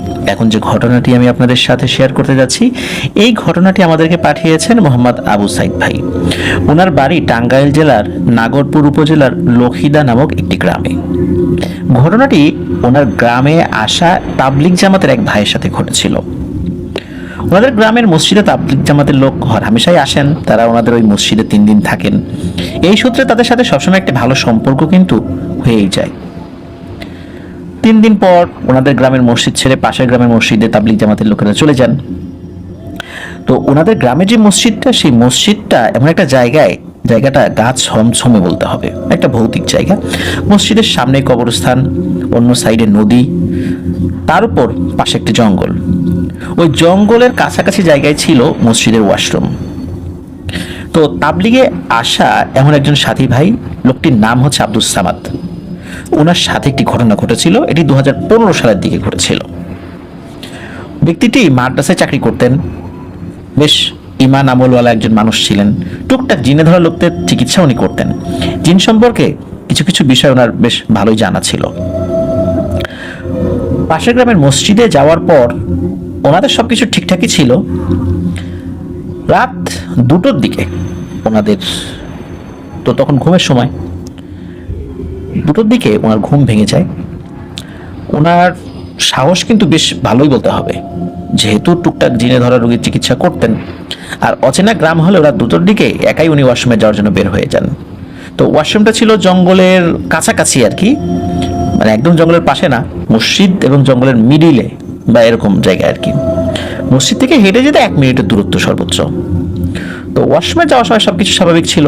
যখন উনি ফ্রেশ হয়ে ওয়াশরুম থেকে বের হয়ে মসজিদের কাছাকাছি আসবেন, এমন সময় হঠাৎ করে মনে হলো গাছ থেকে বিশাল আকৃতির গরিলা টাইপের কোন একটা জন্তু ধপাস করে ওনার সামনে নামলো। একটা কালো ছায়া, চোখগুলো জল করছে। উনি তো এগুলো সম্পর্কে জানতেন যে টুকটাক এই ধরনের ঘটনা কিন্তু ঘটে। উনি দেখার সাথে সাথে কিন্তু দোয়া পড়তে শুরু করেন। দোয়া পড়ছেন, কিন্তু ওই ছায়াটা কিন্তু ওখান থেকে সরছে না। একটা পর্যায়ে উনি কি করেন, দোয়া পড়তে পড়তে ছায়াটাকে পাশ কাটিয়ে চলে যাওয়ার চেষ্টা করেন। তো যখন ওই পাশ কাটিয়ে যাওয়ার চেষ্টা করছেন, ছায়াটা সা করে আবার ওনার সামনে চলে আসে। আবার উনি দোয়া পড়তে থাকেন। দোয়া পড়ে উনি আবার অন্য সাইড দিয়ে যাওয়ার চেষ্টা করেন, দেখেন সেখানে আবার ওই ছায়াটা আবার উপস্থিত হয়। দোয়া পড়ে কোনো লাভ হচ্ছে না, ওই ছায়াটাকে পাশ কাটিয়ে উনি যেতে পারছেন না, এবং ওই ছায়াটাও তার পথ আটকে ধরে আছে। কিছুক্ষণ হয়ে যায়, তখন ওই ছায়াটা বলে ওঠে, কিরে চিনতে পারছিস আমাকে? খুব তো জ্বালাইতি আমাকে, এইবার তো তুই শেষ, তোকে আমার সাথে নিয়ে যাব। এ কথা বলার সাথে সাথে উনি প্রচন্ড জোরে দেন একটা চিৎকার। এরপর ওনার কিছু মনে নাই। জ্ঞান ফেরার পর ওনাকে নিজেকে মসজিদের বারান্দা আবিষ্কার করেন। উনি জিজ্ঞেস করেন কি হয়েছে। তখন অন্য সাথীরা বলেন যে আপনি একটু আগেই প্রচন্ড জোরে একটা চিৎকার দিয়েছিলেন, ওই চিৎকারে আমাদের ঘুম ভেঙে যায়, আমরা দ্রুত বাইরে বের হই। কিছু একটা অবয়বের মতো দেখেছে, কিন্তু আমাদের দেখে সেই অবয়বটা মনে হলো কোথায় যেন হারিয়ে গেল, আর আপনাকে উদ্ধার করে এখানে নিয়ে আসলাম। তখন ওই সাথী ভাইদেরকে উনি বিষয়টা খুলে বলেন যে উনি কি দেখেছিলেন। তো ওনাদের যিনি আমির ছিলেন, উনি বললেন যে এভাবে একা একা রাত্রেবেলা বের হয়েও না, বের হওয়ার সময় অবশ্যই কাউকে সাথে ডেকে নিয়ে যাবা। যাই হোক, পরের দিন সবকিছু স্বাভাবিক ছিল। বিকালের দিকে এই যে সামাদ সাহেব এবং ওনার সাথে আসে তাবলিগ জামাতের একজন সাথী ভাই, এই যে আবু সাইদ ভাইয়ের গ্রামে আসেন হাঁটার জন্য। তারা একসাথে ওনাদের মসজিদে আসরের নামাজ পড়েছিলেন। নামাজ শেষে আবু সাইদ ভাই একটু অসুস্থতা, আবু সাইদ না মানে এই যে আব্দুল সামাদ সাহেব একটু অসুস্থতা বোধ করেন। তখন ওনার সাথের লোকটা বলেন যে তখন আপনাকে ডাক্তারের কাছে নিয়ে যাই। তখন ওই আব্দুল সামাদ সাহেব বলেন যে না, ডাক্তারের কাছে নিতে হবে না, আমি একটু বিশ্রাম নিলেই ঠিক হয়ে যাব, আপনি চলে যান, আমি মাগরিবের নামাজটা মসজিদে এসে পড়বো ইনশাল্লাহ। তো ওই লোকটা প্রথমে যেতে রাজি না হলো, কারণ গত রাত্রে একটা ঘটনা ঘটেছে ওনার সাথে, এই চিন্তা করে ওনাকে আসলে একা রেখে যেতে চাচ্ছিলেন না। তারপরও একটা সময় দেখলেন যে আশেপাশে তো লোকজন আছে, একা রেখে গেলেও কোনো প্রবলেম নাই, উনি চলে আসতে পারবেন। এই কারণে ওনাকে ওখানে রেখে উনি চলে যান। বেশ কিছু সময় বিশ্রাম করার পর উনি সুস্থতা বোধ করেন, মসজিদ থেকে বের হন। পাশে একটা বিলের মতো ছিল, বিলের পাড়ে উনি বেশ খানিকক্ষণ বসে থাকেন নিরিবিলি। মূলত ঘটনা শুরু হয় এখান থেকে।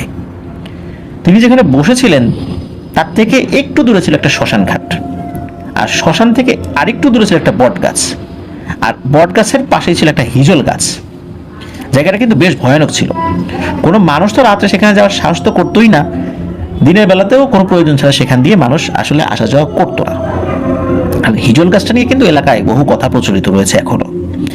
এদিকে মাগরিবের আজান হবে, চারপাশ আস্তে আস্তে অন্ধকার হচ্ছে। হঠাৎ করে উনি উঠে হাঁটতে হাঁটতে শ্মশানের দিকে যেতে থাকেন। এই যে সামাদ সাহেব জানতেন না যে উনি আসলে কোন দিক দিয়ে যাচ্ছেন, উনি মনে করছেন যে আরেকটু সামনের দিকে হেঁটে আছে, উনি তো আসলে ওই দিকের কোনো কিছু চেনেন না। উনি হাঁটতে হাঁটতে শ্মশান যে এরিয়াটা সেই এরিয়াতে ঢুকে পড়েন। তার একটু পরে মাগরিবের আজান হয়ে যায়। আজান শোনার পরে মনে হয় যে এখন তো হেঁটে গিয়ে মসজিদে জামাত পাবো না, এখানে ঘাসের উপরে নামাজটা আদায় করে নিই। তো সামাদ সাহেব নামাজ শেষ করেন। নামাজ শেষে তিনি যখন চলে আসবেন তখনও কিন্তু পুরোপুরি একদম অন্ধকার হয়ে গেছে, বিষয়টা এরকম নয়। হঠাৎ করে সেই ভয়ঙ্কর ছায়াটা যেটা গত রাতের বেলা উনি দেখেছিলেন এই জিনিসের সামনে চলে আসে। এটা দেখে তো উনি খুব ভয় পেয়েছেন, এবং এটা দেখেন যে ওই জিনিসটা ওনার দিকে এক পা দু পা করে এগিয়ে আসছে। উনি দোয়া দূরত্ব পড়ছেন এবং উনি চিন্তা করেন যে এবার সজোরে দৌড় দিতে হবে, কারণ এখানে এর সাথে পারা যাবে না। আর যখন উনি দৌড় দেবেন তখন ওই অবয়বটা যেদিক দিয়ে যেতে যান মানে মুহূর্তের মধ্যে সেটা সামনে চলে আসে। মানে কোনোভাবেই ওই অবয়বটাকে মানে পার করে উনি যেতে পারছেন না। যেদিকে ফাঁকা দেখেন ওদিকে যাওয়া শুরু করেন, সামনে ওই জিনিসটা চলে আসে। এটা দেখে তো খুব ভয় পেয়েছেন উনি, ভয় পাওয়াটাই স্বাভাবিক। তখন ওই অবয়বটা বলে ওঠে, ইরে এখন কই পালাবি, গতকালকে তো তোকে নিয়ে যেতে পারলাম না, তো চিৎকারে লোকজন চলে আসলো, নয়তো তোকে তো তখনই নিয়ে যেতাম। এখন তো আমি তোকে ছাড়বো না রে, তোকে নিয়ে আমি এখন এই বট গাছের মাথায় উঠবো। ওই অবস্থাতে এই আব্দুস সামাদ সাহেব উনি তো পালানোর জন্য আবারও দৌড় দিয়েছেন শরীরের সমস্ত শক্তি দিয়ে, কিন্তু কোনো কাজ হয় না। উনি বুঝতে পারেন যে উনি নিজের উপর কন্ট্রোল হারিয়ে ফেলেছেন, দোয়া দৌড় পড়ছেন কিন্তু কোনো কাজ হয় না। এরপর ওই অবয়বটার সাথে শুরু হয় ধস্তাধস্তি। উনি অনেক সাহসী ছিলেন, কিন্তু কোনোভাবেই ওই অবয়বটার সাথে পেরে উঠছিলেন না। উনি বুঝতে পারছিলেন ওই অবয়বটা তাকে টানতে টানতে ওই বট গাছের দিকে নিয়ে যাচ্ছে, কিন্তু কোনো কারণে নিয়ে যেতে পারছে না। এভাবে যে কতক্ষণ হয়েছে কেউ জানতে পারে না। এরপরে আসলে ওনার আর কিছু মনে ছিল না। ওদিকে মাগরিবের নামাজের পর আমির সাহেব ওনার খোঁজ খবর নেন যে আব্দুস সামাদ কোথায়। তখন তার সাথে যিনি সাথী ভাই ছিলেন উনি বলেন যে তাকে তো রেখে এসেছি। আমির সাহেব বলে, এভাবে তো রেখে আসা তোমার উচিত হয় নাই, তাড়াতাড়ি খোঁজ খবর নাও। তখন ওই মসজিদ থেকে কয়েকজন আসেন। আসার পরে এই যে আবু সাইদ ভাইদের গ্রামের এখানে আসেন, আসার পরে জিজ্ঞেস করেন। তখন একটা জায়গায় আসে, ওখানে বেশ কয়েকটা দোকান ছিল, তো ওটাকে কুমের পার বলে লোকালি আমাদেরকে জানানো হয়েছে যে ওই জায়গাটা হলো কুমের পার। তো কুমের পারে এসে দোকানদারদেরকে জিজ্ঞেস করেন, তারা কিছু বলতে পারে না, তারা আবার মসজিদে চলে যায়। কিন্তু তাদের সাথে একটা ছেলে ছিল, তার নাম হচ্ছে ফয়সাল। ফয়সালের বয়স 18 থেকে 20 বছর। ফয়সালের আব্বু অনেক বড় একজন আলেম, উনি এই জিনে ধরা মানুষের চিকিৎসা করতেন। আর এই চিকিৎসা করার জন্য তার নিজের এবং তার পরিবারের সদস্যদের অনেক বিপদ আপদের মুখোমুখি হতে হয়েছে, এই জন্য উনি এইসব কাজ বন্ধ করে দিয়েছিলেন। তো ফয়সালের কাছে খটকা লাগে। ফয়সাল এসে আমির সাহেবকে বলেন যে এই ব্যাপার, তাকে তো কেউ দেখেনি। তখন আমির সাহেবের অনুমতি নিয়ে ফয়সাল তার আব্বার সাথে যোগাযোগ করে। যোগাযোগ করার পর ওই ফোনে আমির সাহেবকে ধরিয়ে দেন। তো আমির সাহেব রিকোয়েস্ট করেন যে ভাই একটু দেখেন এটার সমস্যাটা কি, একটা লোককে আমরা নিয়ে আসছি, কোনো সমস্যা হয়ে গেলে তার পরিবারকে আমরা কি জবাব দেবো। প্রথমে তো ফয়সালের আব্বু রাজি হয় না, তবে একটা পর্যায়ে বলে আচ্ছা ঠিক আছে, আমার কাছে যে জিন আছে ওদেরকে একটু জিজ্ঞেস করে দেখি ওরা কোনো খোঁজ খবর নিতে পারে কিনা। মোটামুটি 10 মিনিট পরে আবার ফয়সালের আব্বু আমির সাহেবের সাথে ফোনে কথা বলেন, ফয়সালের ফোন দিয়ে বলেন যে আপনারা এক্ষুনি বের হন, 10-15 জন লোক নিয়ে যাবেন, আপনাদের কাছে কোনো একটা জায়গায় শ্মশান আছে, ওই শ্মশানের কাছে একটা বট গাছ আছে, বট গাছের কাছে একটা হিজল গাছ আছে। এই বট গাছ এবং হিজল গাছের মাঝখানে এই আব্দুস সামাদ রয়েছে। আপনারা যদি 1 ঘন্টার মধ্যে ওকে উদ্ধার করতে না পারেন তাহলে কিন্তু ওকে বাঁচানো যাবে না, কারণ এই আব্দুস সামাদ টুকটাক জিনে ধরা লোকের চিকিৎসা করে। তো এমনই একটা পিশাচ শ্রেণীর জিন ওর দীর্ঘদিন পিছে লেগেছিল, এটা সুযোগ পেয়ে ওকে অ্যাটাক করেছে। সময় 1 ঘন্টা, আর ওকে পাওয়ার পর কেউ সরাসরি ওর গায়ে হাত দিবেন না। 4 জন তার দিক থেকে আগে আজান দেবে, আজান দেওয়ার পর তার শরীর স্পর্শ করতে পারেন, তার আগে কোনোভাবেই তাকে টাচ করা যাবে না, তাহলে কিন্তু ভয়ানক বিপদ হবে। তারা এসব কথা শোনার পর দ্রুত ওই এলাকায় চলে আসেন, ওই কুমের পাড়ে আছেন যেখানে দোকানগুলো ছিল, দোকানে এসে সবকিছু খুলে বলেন, শুনেই তো সবাই চিনে ফেলেছে জায়গাটা কোথায়। ওরা তো ছিলেন 14-15 জন, আর ওখানে উপস্থিত ছিলেন প্রায় 20 জনের মতো, যেখানে এই যে আবু সাইদ ভাই নিজে উপস্থিত ছিলেন। তখন তো ওনার বয়স 16-17 বছর। এই সব মিলে প্রায় 35 জন লোক সেই শ্মশানের উদ্দেশ্যে রওনা দেন। মোবাইলের যেই টর্চ লাইট বা ফ্ল্যাশ লাইট থাকে সেটা তো অনেকের কাছে ছিল, কারোর হাতে চার্জার লাইট ছিল, সেটা নিয়ে বের হয়েছেন। সবাই কিন্তু খুব মানে ভীত অবস্থায় ছিল যে কি অবস্থা হয় কেউ তো বুঝতে পারছে না। এদিকে সবাই একসাথে শ্মশানে ঢোকে, বলা ছিল কেউ যেন আলাদা না হয়ে যায়। ভয়ে অনেকেরই শরীর টকটক করে কাঁপছিল।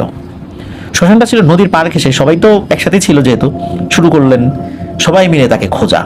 অনেক হাঁটাহাঁটি করার পর তাকে পাওয়া যায় না।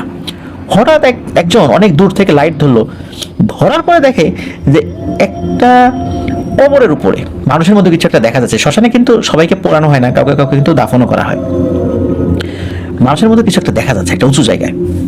তো যেই জায়গাতে কিছু কিছু মানুষের কবর দেওয়া হয়েছে আর কি, হিন্দু ধর্মাবলম্বীদের।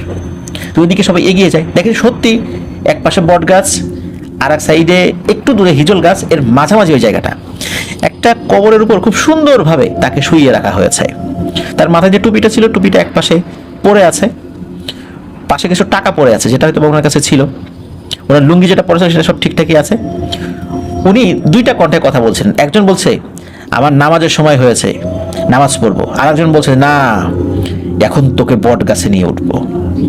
তো এরকম দুইটা কথা বা দুইটা কথার মধ্যে পারস্পরিক কিন্তু বৈপরীত্য রয়েছে, যে দুইটা কথা ভিন্ন।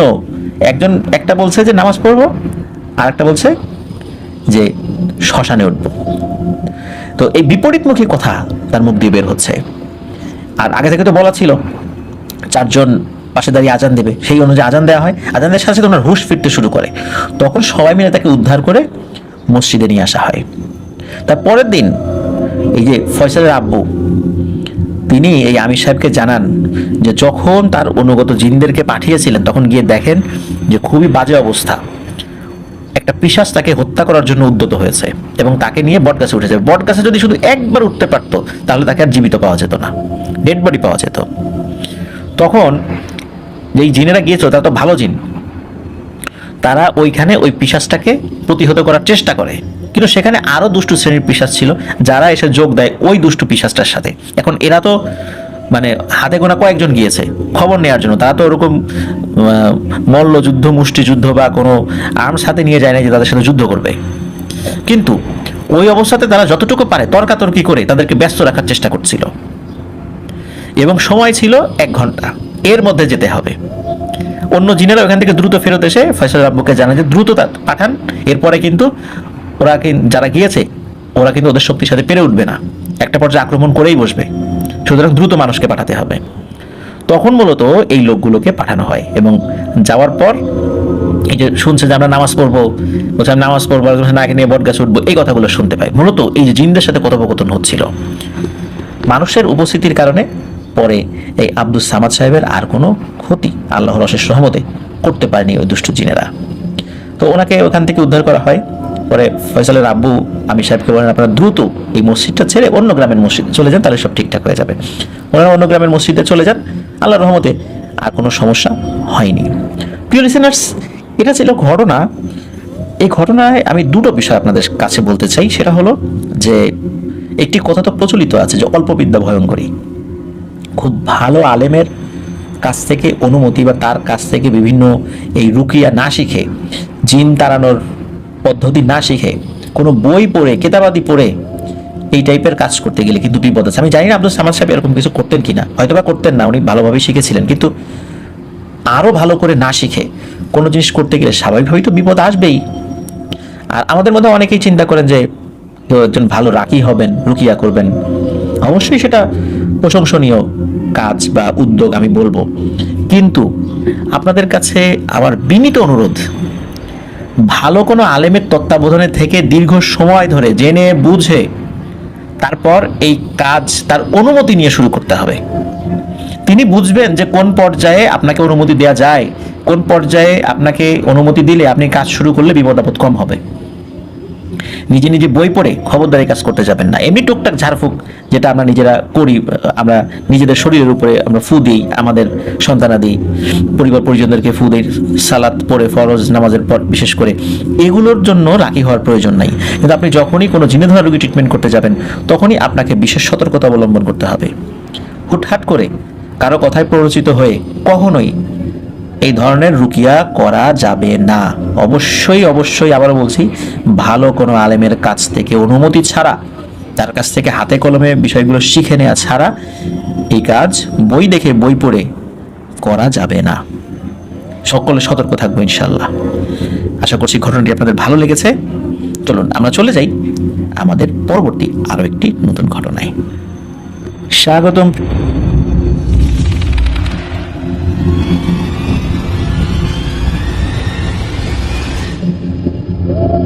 আবারও স্বাগতম জানাচ্ছি প্রিয় লিসেনার্স আমাদের ৭৪ নং এপিসোডের নতুন আরও একটি ঘটনায়। এখন যে ঘটনাটি আপনাদের সামনে উপস্থাপন করব, এই ঘটনাটি আমাদেরকে পাঠিয়েছেন নড়াইল জেলার লোহাগাড়া উপজেলা থেকে মোহাম্মদ ইমরান হোসাইন। উনি কিন্তু এর আগেও আমাদেরকে ঘটনা পাঠিয়েছিলেন, যে ঘটনাগুলো আপনাদের সামনে উপস্থাপন করেছি। আর ওনার পাঠানো যে ঘটনা, যেটা এখন বলবো, এটি ওনার ভাষায় আপনাদের সামনে উপস্থাপন করার চেষ্টা করবো ইনশাল্লাহ। চলুন শুরু করি ঘটনা। আসসালামু আলাইকুম প্রিয় আফনান ভাই ও প্রিয় লিসেনার্স, আশা করছি সবাই ভালো আছেন আল্লাহর অশেষ রহমতে। আমি নড়াইল জেলার লোহাগড়া উপজেলা থেকে মোহাম্মদ ইমরান হোসাইন বলছিলাম। আজকের ঘটনাটা বলার আগে লিসেনারদের উদ্দেশ্যে কিছু কথা বলে নিতে চাই। আমি প্রথম যে ঘটনাটি পাঠিয়েছিলাম সেটি আমার মায়ের সাথে ঘটেছিল, যেটি ৬০ নং এপিসোডে শেয়ার করা হয়েছিল। আমার পাঠানো দ্বিতীয় ঘটনাটি ছিল আমার দাদিকে নিয়ে। আর আজকে যে ঘটনাটা শেয়ার করছি সেটা আমার বাবা এবং চাচাদের সাথে ঘটে যাওয়া। অনেকে হয়তো মনে করতে পারেন যে আমাদের পরিবারের সবার সাথে কি প্যারানরমাল ঘটনা ঘটেছে। তার উত্তরে আমি বলবো, হ্যাঁ, আমাদের পরিবারের অধিকাংশ সদস্যের সাথেই ভয়ানক ঘটনা ঘটেছে, এমনকি আমার নিজের সাথেও। এখন আমাদের পরিবারের সদস্যদের সাথে এরকম ঘটনা ঘটা নিতান্তই কাকতালীয় নাকি অন্য কোনো বিষয়, এটা আমরা নিশ্চিতভাবে বলতে পারবো না। তবে মুরব্বীদের থেকে এতটুকু জানা যায় যে এ ধরনের ঘটনা অনেক আগে থেকেই আমাদের পূর্বপুরুষদের সাথেও নাকি ঘটে এসেছে। আমাদের পরিবার বা বংশের মধ্যে আমার বড় চাচা এবং ফুপু মারা গেছেন। তাদের দুজনের মৃত্যুই ছিল অস্বাভাবিক এবং ভয়ানক। আজকে আমি সেই ঘটনাগুলো আপনাদের সাথে শেয়ার করছি। সময়টা ছিল ১৯৯৩ কি ৯৪। আমার চাচাদের বাসা ছিল চর আরিয়ারা, যেটা লোহাগাড়া উপজেলার অন্তর্ভুক্ত। আমার বড় চাচা, উনি বাড়িতে থেকে ক্ষেত খামারে কাজ করতেন। তার ৩ ছেলে এবং ৩ মেয়ে ছিল। এর মধ্যে বড় ছেলে ভারতে থাকতেন। তিনি সেখান থেকে টাকা পাঠালে সেই টাকা ব্যাংক থেকে তুলে আনতে শহরে যেতে হতো, কারণ তখনকার সময় কিন্তু এরকম মোবাইল ব্যাংকিং সিস্টেম ছিল না। তাই তারা ব্যাংকের মাধ্যমে টাকা লেনদেন করতেন। তো এরকমই একবার আমার চাচাতো ভাই মানে বড় চাচার ছেলে টাকা পাঠান, আর চাচা ঠিক করেন সেই টাকা আনতে যাবেন। পরিকল্পনা অনুযায়ী তিনি রওনা হন। বাড়ির কাজকর্ম সেরে রওনা দিতে একটু দেরি হয়ে যায়। তখন ভর দুপুর। চাচা তার সাইকেল নিয়ে যাত্রা শুরু করেন লোহাগড়ার উদ্দেশ্যে, কারণ আমাদের এখানে লোহাগড়া হলো প্রধান শহর, যেখানে আমাদের প্রয়োজনীয় সবকিছুই পাওয়া যায়। বলে রাখা ভালো, চাচাদের বাসা থেকে প্রথমে আমডাঙ্গা গ্রাম হয়ে সিডি নামক একটি বাজারে আসতে হয়, তারপর সেখান থেকে লোহাগড়া। আর এই সিডি বাজার পর্যন্ত আসতে মাঝখানে একটা জায়গা পড়ে। এখন সেখানে ঘরবাড়ি হলেও ওই সময় একদমই শুনশান এবং ভয়ঙ্কর ছিল। জায়গাটা ছিল এমন, প্রায় ১ কিলোমিটারের মতো রাস্তায় কোনো বাড়িঘর নাই, দুপাশে শুধু বন জঙ্গল আর বড় বড় গাছের সারি। এই ১ কিলোমিটার পথের মধ্যে আবার ছোট্ট একটা খাল পড়তো, যেটা বর্ষাকালে ভরা এবং অন্যান্য মৌসুমে শুকনো থাকতো। সেই খাল পার হওয়ার জন্য একটা ছোট্ট ব্রিজ ছিল। ওই জায়গায় মানুষ দিনে দুপুরে নাকি ভয় পেত, কিন্তু কখনো কেউ কিছু দেখতো না। কিন্তু ওই পথ দিয়ে যাওয়ার সময় নাকি তাদের নাম ধরে ডাক দিত কিংবা সালাম দিত। এই জন্য ভয়ে একা একা কেউ সচরাচর সেখান দিয়ে যেত না। তো চাচা বাড়ি থেকে রওনা দেন, চলে আসেন সেই ১ কিলোমিটার পথের কাছে। তিনি তার মতো করে সাইকেল চালাচ্ছেন, বেশ গতিতেই চালাচ্ছিলেন, কেননা এমনিতেই দেরি হয়ে গেছে, ব্যাংক আবার ধরতে হবে তো গিয়ে। যখন তিনি ব্রিজের কাছাকাছি চলে এসেছেন তখন তিনি শুনতে পান কেউ একজন ভারী কণ্ঠে তার নাম ধরে ডাক দিলেন, কিন্তু চাচা কোনো সাড়া দিলেন না। তিনি তার মতো সাইকেল চালাচ্ছেন। একটু পর আবার সেই ডাকটা শোনেন। এবার সেই কণ্ঠটা বলে ওঠে, কিরে, ডাকছি শুনিস না কেন? এই ভর দুপুরে কই যাস? চাচা এবার বেশ ভয় পান। তিনি আরো জোরে সাইকেল চালাতে থাকেন। তখন একদম ব্রিজের কাছে চলে এসেছেন।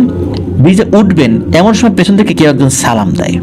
তখন তিনি দাঁড়িয়ে যান এবং পেছন ফিরে তাকান, কিন্তু কাউকে দেখতে পান না। তিনি আবারও ভয় পান। তাড়াতাড়ি করে তিনি সাইকেল টান দেবেন এমন সময় ভয়ঙ্কর একটা ঘটনা ঘটে। দিন দুপুরে এমন ঘটনা আসলে কেউ আশা করে না। তার ভাষ্য মতে যখনই তিনি সাইকেল টান দেবেন তখনই কিছু একটা তাকে এবং তার সাইকেলকে সহ ছুঁড়ে ব্রিজ থেকে নিচে ফেলে দেয়। অবাক করার বিষয় হচ্ছে, সাধারণত ব্রিজের দুপাশে প্রাচীর থাকে, যদি উঁচু না করে ফেলা হয় তাহলে কিন্তু ব্রিজ থেকে পড়ে যাওয়ার কোনো প্রশ্নই ওঠে না। ব্রিজের নিচে পানি ছিল, তবুও নিচে পড়ে যাওয়ায় চাচা অনেক ব্যথা পান, বিশেষ করে তার পা মচকে যায়। তারপরও তিনি কষ্ট করে উঠে আসেন। লোহাগাড়া না গিয়ে তিনি বাড়িতে চলে আসেন। এসে সবাইকে তিনি এই ঘটনা জানান। পরে তাকে গোসল করানো হয় এবং একজন হুজুরকে ডেকে এনে ঝাড়ফুঁক করানো হয়। সবাই ভেবেছিল ঘটনা এখানেই শেষ, কিন্তু না। দিন দিন তার অবস্থা খুবই খারাপ হতে থাকে।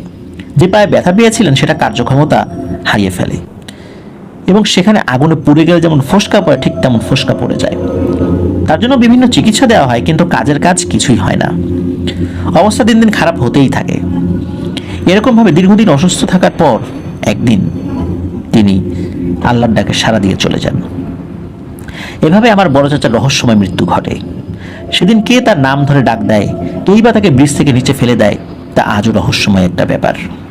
আর একটা অবাক করা বিষয় হচ্ছে, আমার এই চাচাকে দেখে যাওয়ার সময় আমার মায়ের সাথে একটি ভয়ঙ্কর ঘটনা ঘটেছিল, যেটি আমি আগেই শেয়ার করেছিলাম। এবার আসি আমার বড় চাচার মারা যাওয়ার পরের একটি ব্যাপার নিয়ে। আমার বড় চাচা মারা যাওয়ার পর কেটে যায় দীর্ঘ বেশ কিছু বছর।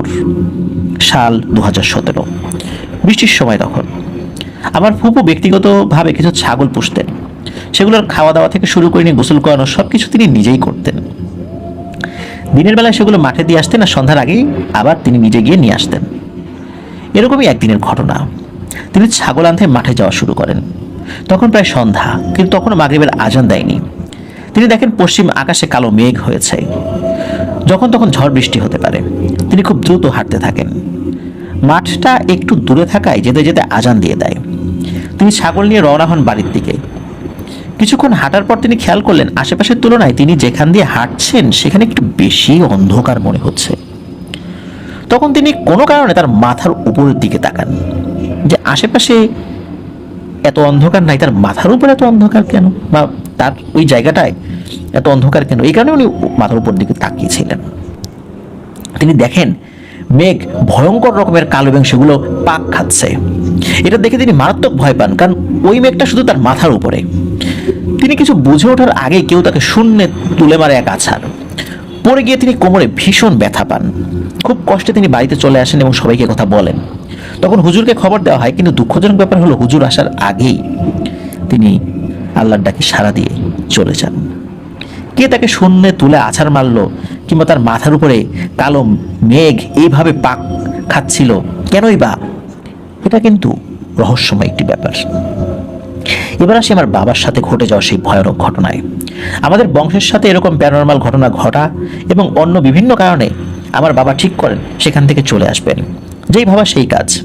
আমাদের বর্তমান বাসা যেখানে, সেটা মূলত আমার বাবার মামার বাড়ি এলাকায়। আমার বাবা অত্যন্ত সাহসী একজন মানুষ। রাত বিরেতে বাড়ির বাইরে থাকা তার কাছে কোনো ব্যাপারই না।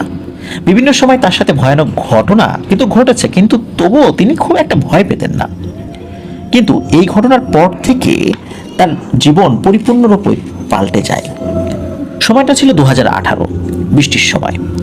কৃষকেরা ধান লাগানোর কাজে খুবই ব্যস্ত। আমার বাবাও একজন কৃষিজীবী মানুষ ছিলেন, তাই একদিন তিনিও পাশের বাড়ির এক চাচা মিলে মাঠে যান জমি ঠিক করতে। জমি ঠিক করা মানে চাষ দেওয়ার পর জমির আইল কেটে ঠিক করা, ঘাস নিড়ানি দেওয়া, মই টানা, পানি দেওয়া ইত্যাদি। এক কথায় বীজ বপনের উপযোগী করে গড়ে তোলা। তো তারা দুজনের জমিতে কাজ করে যাচ্ছেন আর মাঝে মাঝে একটু বিশ্রাম নিচ্ছেন।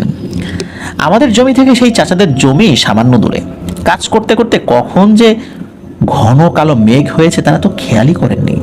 তখন পড়ন্ত বিকাল, কাজ তখনও পুরোপুরি শেষ হয়নি, সামান্য কিছু কাজ বাকি ছিল। তাই বাবা চিন্তা করলেন একবারে শেষ করে তারপর বাড়ি যাবেন, কেননা পরের দিন ধান লাগানোর জন্য লোক আসবে।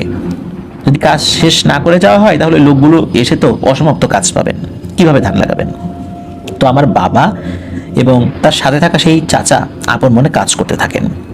মাঝে মাঝে এদিক ওদিক তাকিয়ে দেখছিলেন যে লোকজন আছে কিনা। তারা দেখলেন তারা দুজন বাদে আর সবাই চলে গেছে মেঘ দেখে। তখনও তারা কাজ করেই যাচ্ছিলেন। ওই সময় তারা দুজনেই জমিতে পানি দিচ্ছিলেন। এর মধ্যে তারা খেয়াল করেন প্রচন্ড জোরে শো শো শব্দে বাতাস বইতে শুরু হয়েছে বা বাতাস বইতে শুরু করেছে। তখন তারা পশ্চিম আকাশের দিকে তাকালেন, দেখলেন কালো মেঘে আকাশ ছেয়ে গেছে। তবে তারা একটা বিষয় দেখে খুবই অবাক হন, সেটা হলো পুরো আকাশে মেঘ থাকলেও নির্দিষ্ট একটি জায়গায় কালো মেঘের একটা সার্কেল তৈরি হয়েছে এবং আকাশের অন্য স্থানের তুলনায় ওই সার্কেলের ভেতরে থাকা মেঘ কয়েক গুণ বেশি কালো মনে হচ্ছিল। তখন আমার সেই চাচা আমার বাবাকে বলেন, আজকে আর দরকার নেই, চলো বাড়িতে যাই, আজকে আকাশের অবস্থা খুব খারাপ। তখন তারা দুজনে পানি দেওয়া বন্ধ করে বাড়ির দিকে রওনা হবেন। ঠিক এমন সময় দেখেন হঠাৎ করে সেই বৃত্তাকার মেঘের সোজাসুজি মাটিতে হঠাৎ বাতাস ঘুরতে থাকে। বাতাস এত জোরে ঘুরছিল যেন মনে হচ্ছিল সেখানকার ঘাস লতাপাতা সেই সাথে ঘুরছে। এটা দেখে তারা একটু ভয় পান। কারণটা হলো সাধারণত গ্রামের মানুষজন এটাকে খুবই অশুভ মনে করেন। তাই তারা দ্রুত বাড়ির দিকে হাঁটা শুরু করেন। কিন্তু তাদেরকে অবাক করে দিয়ে সেই ঘূর্ণিবায়ুটি চোখের পলকে তাদের সামনে চলে আসে। তখন তারা মারাত্মক ভয় পান, কারণ এটা হওয়ার কথা ছিল না, কেননা সেটা তাদের থেকে বেশ খানিকটা দূরে ছিল। তখন তাদের এমন মনে হচ্ছিল যে তারা সেটার ভেতরে আটকা পড়েছেন, নিজেদের ভারসাম্য হারিয়ে ফেলেছেন। তারা আরো অনুভব করছিলেন একটা কালো নারী অবয়ব, যেটির উচ্চতা 10 থেকে 12 ফুটের বেশি হবে এবং দাঁতগুলো ছিল মুখ থেকে বের হওয়া, মানে বড় বড়, আর চুলগুলো ছিল অনেক লম্বা জট পাকানো। তাদেরকে উপরে তুলছে এবং ছুঁড়ে ফেলে দিচ্ছে। এরকম কতক্ষণ চলছে তারা বলতে পারেন না। ঠিক তখন তারা শুনতে পান মাগরিবের আজান ভেসে আসছে এবং তারা ধপাস করে মাটিতে আছড়ে পড়েন। তখন তারা দুজনেই দৌড়ানো শুরু করেন, কিন্তু আমার বাবা ঠিক মতো দৌড়াতে পারছিলেন না, কারণ পায়ে প্রচন্ড ব্যথা অনুভব করছিলেন তিনি। তখন তার নজর যায় পায়ের দিকে এবং দেখেন পা ভয়ঙ্করভাবে কেটে গেছে। সেখান থেকে প্রচুর পরিমাণে রক্তক্ষরণ হচ্ছিল।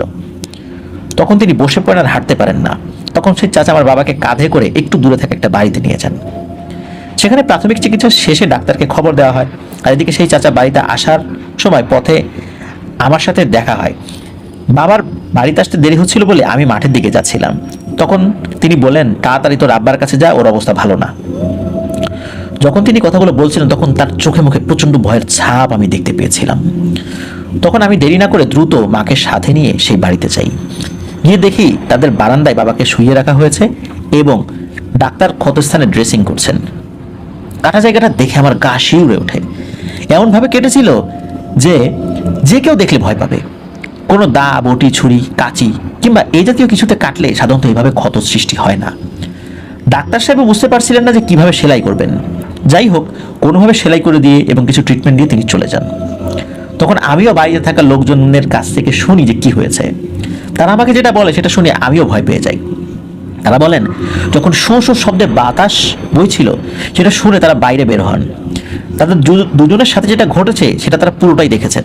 তারা এগিয়ে যেতে চেয়েছেন, কিন্তু হঠাৎ করে ওই ভয়ঙ্কর মহিলা অবয়বটাকে দেখে তারা সাহস করেননি। এটা শোনার পর আমার একটু রাগ হয়, কেননা দুটো মানুষ বিপদে আর তারা ভয় সাহায্য করতে গেল না। আবার তাদের ধন্যবাদও দিতে ইচ্ছে করছিল যে শেষ অবধি কোনো না কোনোভাবে তারা সাহায্য করেছেন। তারপর বাবাকে বাড়িতে নিয়ে আসি। বাড়িতে আনার পরে পুরো ঘটনা তার মুখ থেকে শুনি। ভেবেছিলাম এখানেই শেষ, না, কিন্তু শেষ হলো না। বাবার অবস্থা এতটা খারাপ হয়েছিল যে বসা থেকে উঠতে গেলেও একজনের সাহায্য লাগতো। গোসল কিংবা ওয়াশরুমে যাওয়ার জন্য কোলে করে নিয়ে যেতে হতো। একা একা উনি কোথাও সহজে যেতে পারতেন না। একদিন রাত্রে হঠাৎ করে বাবার চিৎকার শুনে লাফিয়ে উঠে তার রুমে যাই। জিজ্ঞেস করলাম কি হয়েছে। বাবা বললেন কেউ একজন তার বুকের উপর বসে গলা চেপে ধরেছিল। চোখ খুলে দেখেন ওই যে সেই নারী অবয়ব যেটি তাদের উপর আক্রমণ করেছিল সেটি। শুনে আমি বেশ ভয় পাই। তারপর আমি বাবা ও মায়ের সাথে ঘুমালাম। শুয়ে শুয়ে চিন্তা করছিলাম যে বড় চাচা এবং ফুপু মারা গেলেন এভাবে। আগেও বংশে অনেকজনের সাথে এমন ঘটনা ঘটেছে। তাহলে কি আমার বাবার সাথেও একই পরিণাম হবে? পরের দিন এক হুজুরকে নিয়ে আসলাম বাড়িতে। তিনি বাবাকে ঝাড়ফুঁক করে দিয়ে গেলেন এবং সাথে সাথে তেল ও পানি পড়া। এভাবে 2 থেকে 3 দিন কোনো সমস্যা ছাড়াই পার হলো। একদিন এশার নামাজ পড়ে বাড়ি আসছি। বলে রাখা ভালো, আমাদের বাড়ি ঢুকতেই ঘরের জানালার একদমই পাশে ছোট্ট একটা আম গাছ ছিল। যখন আমি ওখানে আসলাম তখন বাবা ঘর থেকে বলল, ইমরান দেখ তো ওই আম গাছে কি। আমি ভালো করে দেখলাম, দেখে বললাম কই, কিছুই তো নাই। পরে ঘরে গিয়ে শুনলাম কি হয়েছে। বাবা বললেন তিনি যখন একা শুয়েছিলেন তখন ওই গাছের দিকে তাকাতে তিনি দেখেন একটা ছাগল জবাই করে ঝুলানো এবং কেউ একজন সেটা চামড়া ছাড়াচ্ছে। আমি এটা শুনে বললাম, আরে ও কিছু না, চোখের ভুল।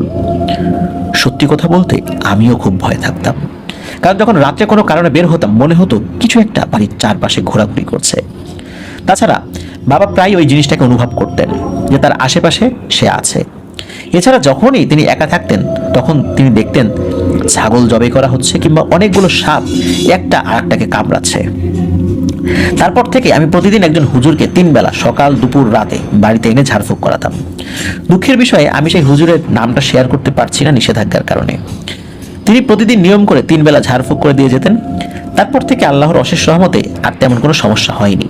তবে এখনও সেই ভয়ঙ্কর নারী অবয়বটা বাবা মাঝে মাঝে স্বপ্নে দেখেন। এ ঘটনার পর থেকে আমার বাবা আগের মতো কাজ করতে পারেন না, তাছাড়া বয়স হওয়ার কারণে শারীরিকভাবে তিনি দুর্বলও হয়ে গেছেন। এটাই ছিল আমার বাবা এবং আমাদের বংশের সাথে ঘটে যাওয়া ঘটনা। ভালো লাগলে শেয়ার করার অনুরোধ রইল প্রিয় আফনান ভাই। আমার বাবার সাথে ঘটা আরও অনেক ঘটনা আছে যেগুলো তার মুখ থেকে শুনেছি, সময় করে শেয়ার করবো ইনশাল্লাহ। তবে একটা বিষয়, আসলে আমাদের পূর্বপুরুষদের সাথে ঘটে যাওয়া এসব ঘটনা কি কাকতালীয়, নাকি কোনো অভিশাপ, নাকি জিনেদের কোনো কাজ, এটা কিন্তু আমরা নিশ্চিতভাবে কেউ বলতে পারি না। আমরা এটার সমাধানের চেষ্টা করলেও কেউই এটার সমাধান আজ পর্যন্ত দিতে পারেননি। ভালোবাসা রইল প্রিয় আফনান ভাই সহ আফনান দ্য হল ওয়ার্ল্ডের সকল লিসেনার এবং আফনান দ্য হল ওয়ার্ল্ড পরিবারের সকল সদস্যের জন্য। আল্লাহ হাফেজ, ভালো থাকবেন। আসসালামু আলাইকুম। অসংখ্য ধন্যবাদ মোহাম্মদ ইমরান হোসেন ভাই, আপনার ঘটনা আমরা পড়লাম, আমি শোনালাম লিসেনারদেরকে। আসলেই খুবই অদ্ভুত এবং ভয়ানক ঘটনা।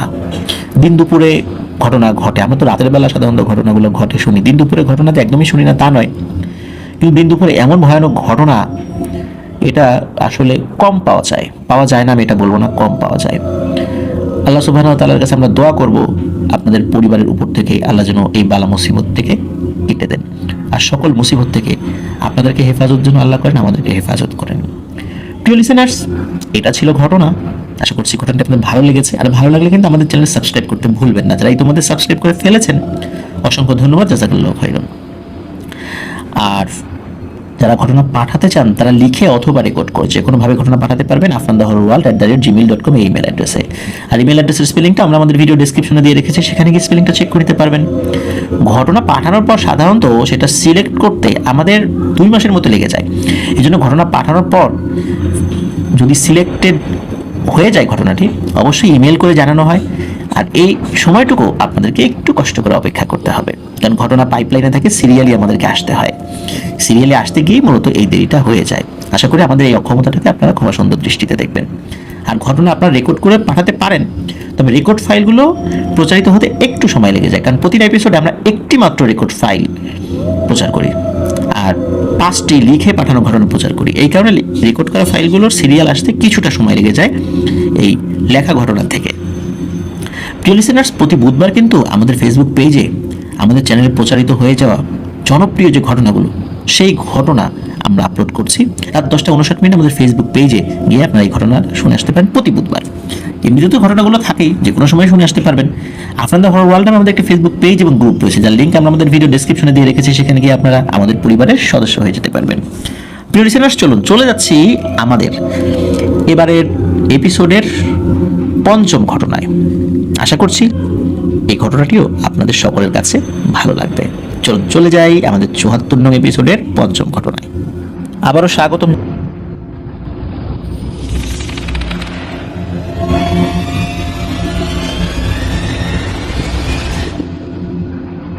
স্বাগতম প্রিয় লিসেনার্স আমাদের 74 নং এপিসোডের 5ম ঘটনায়।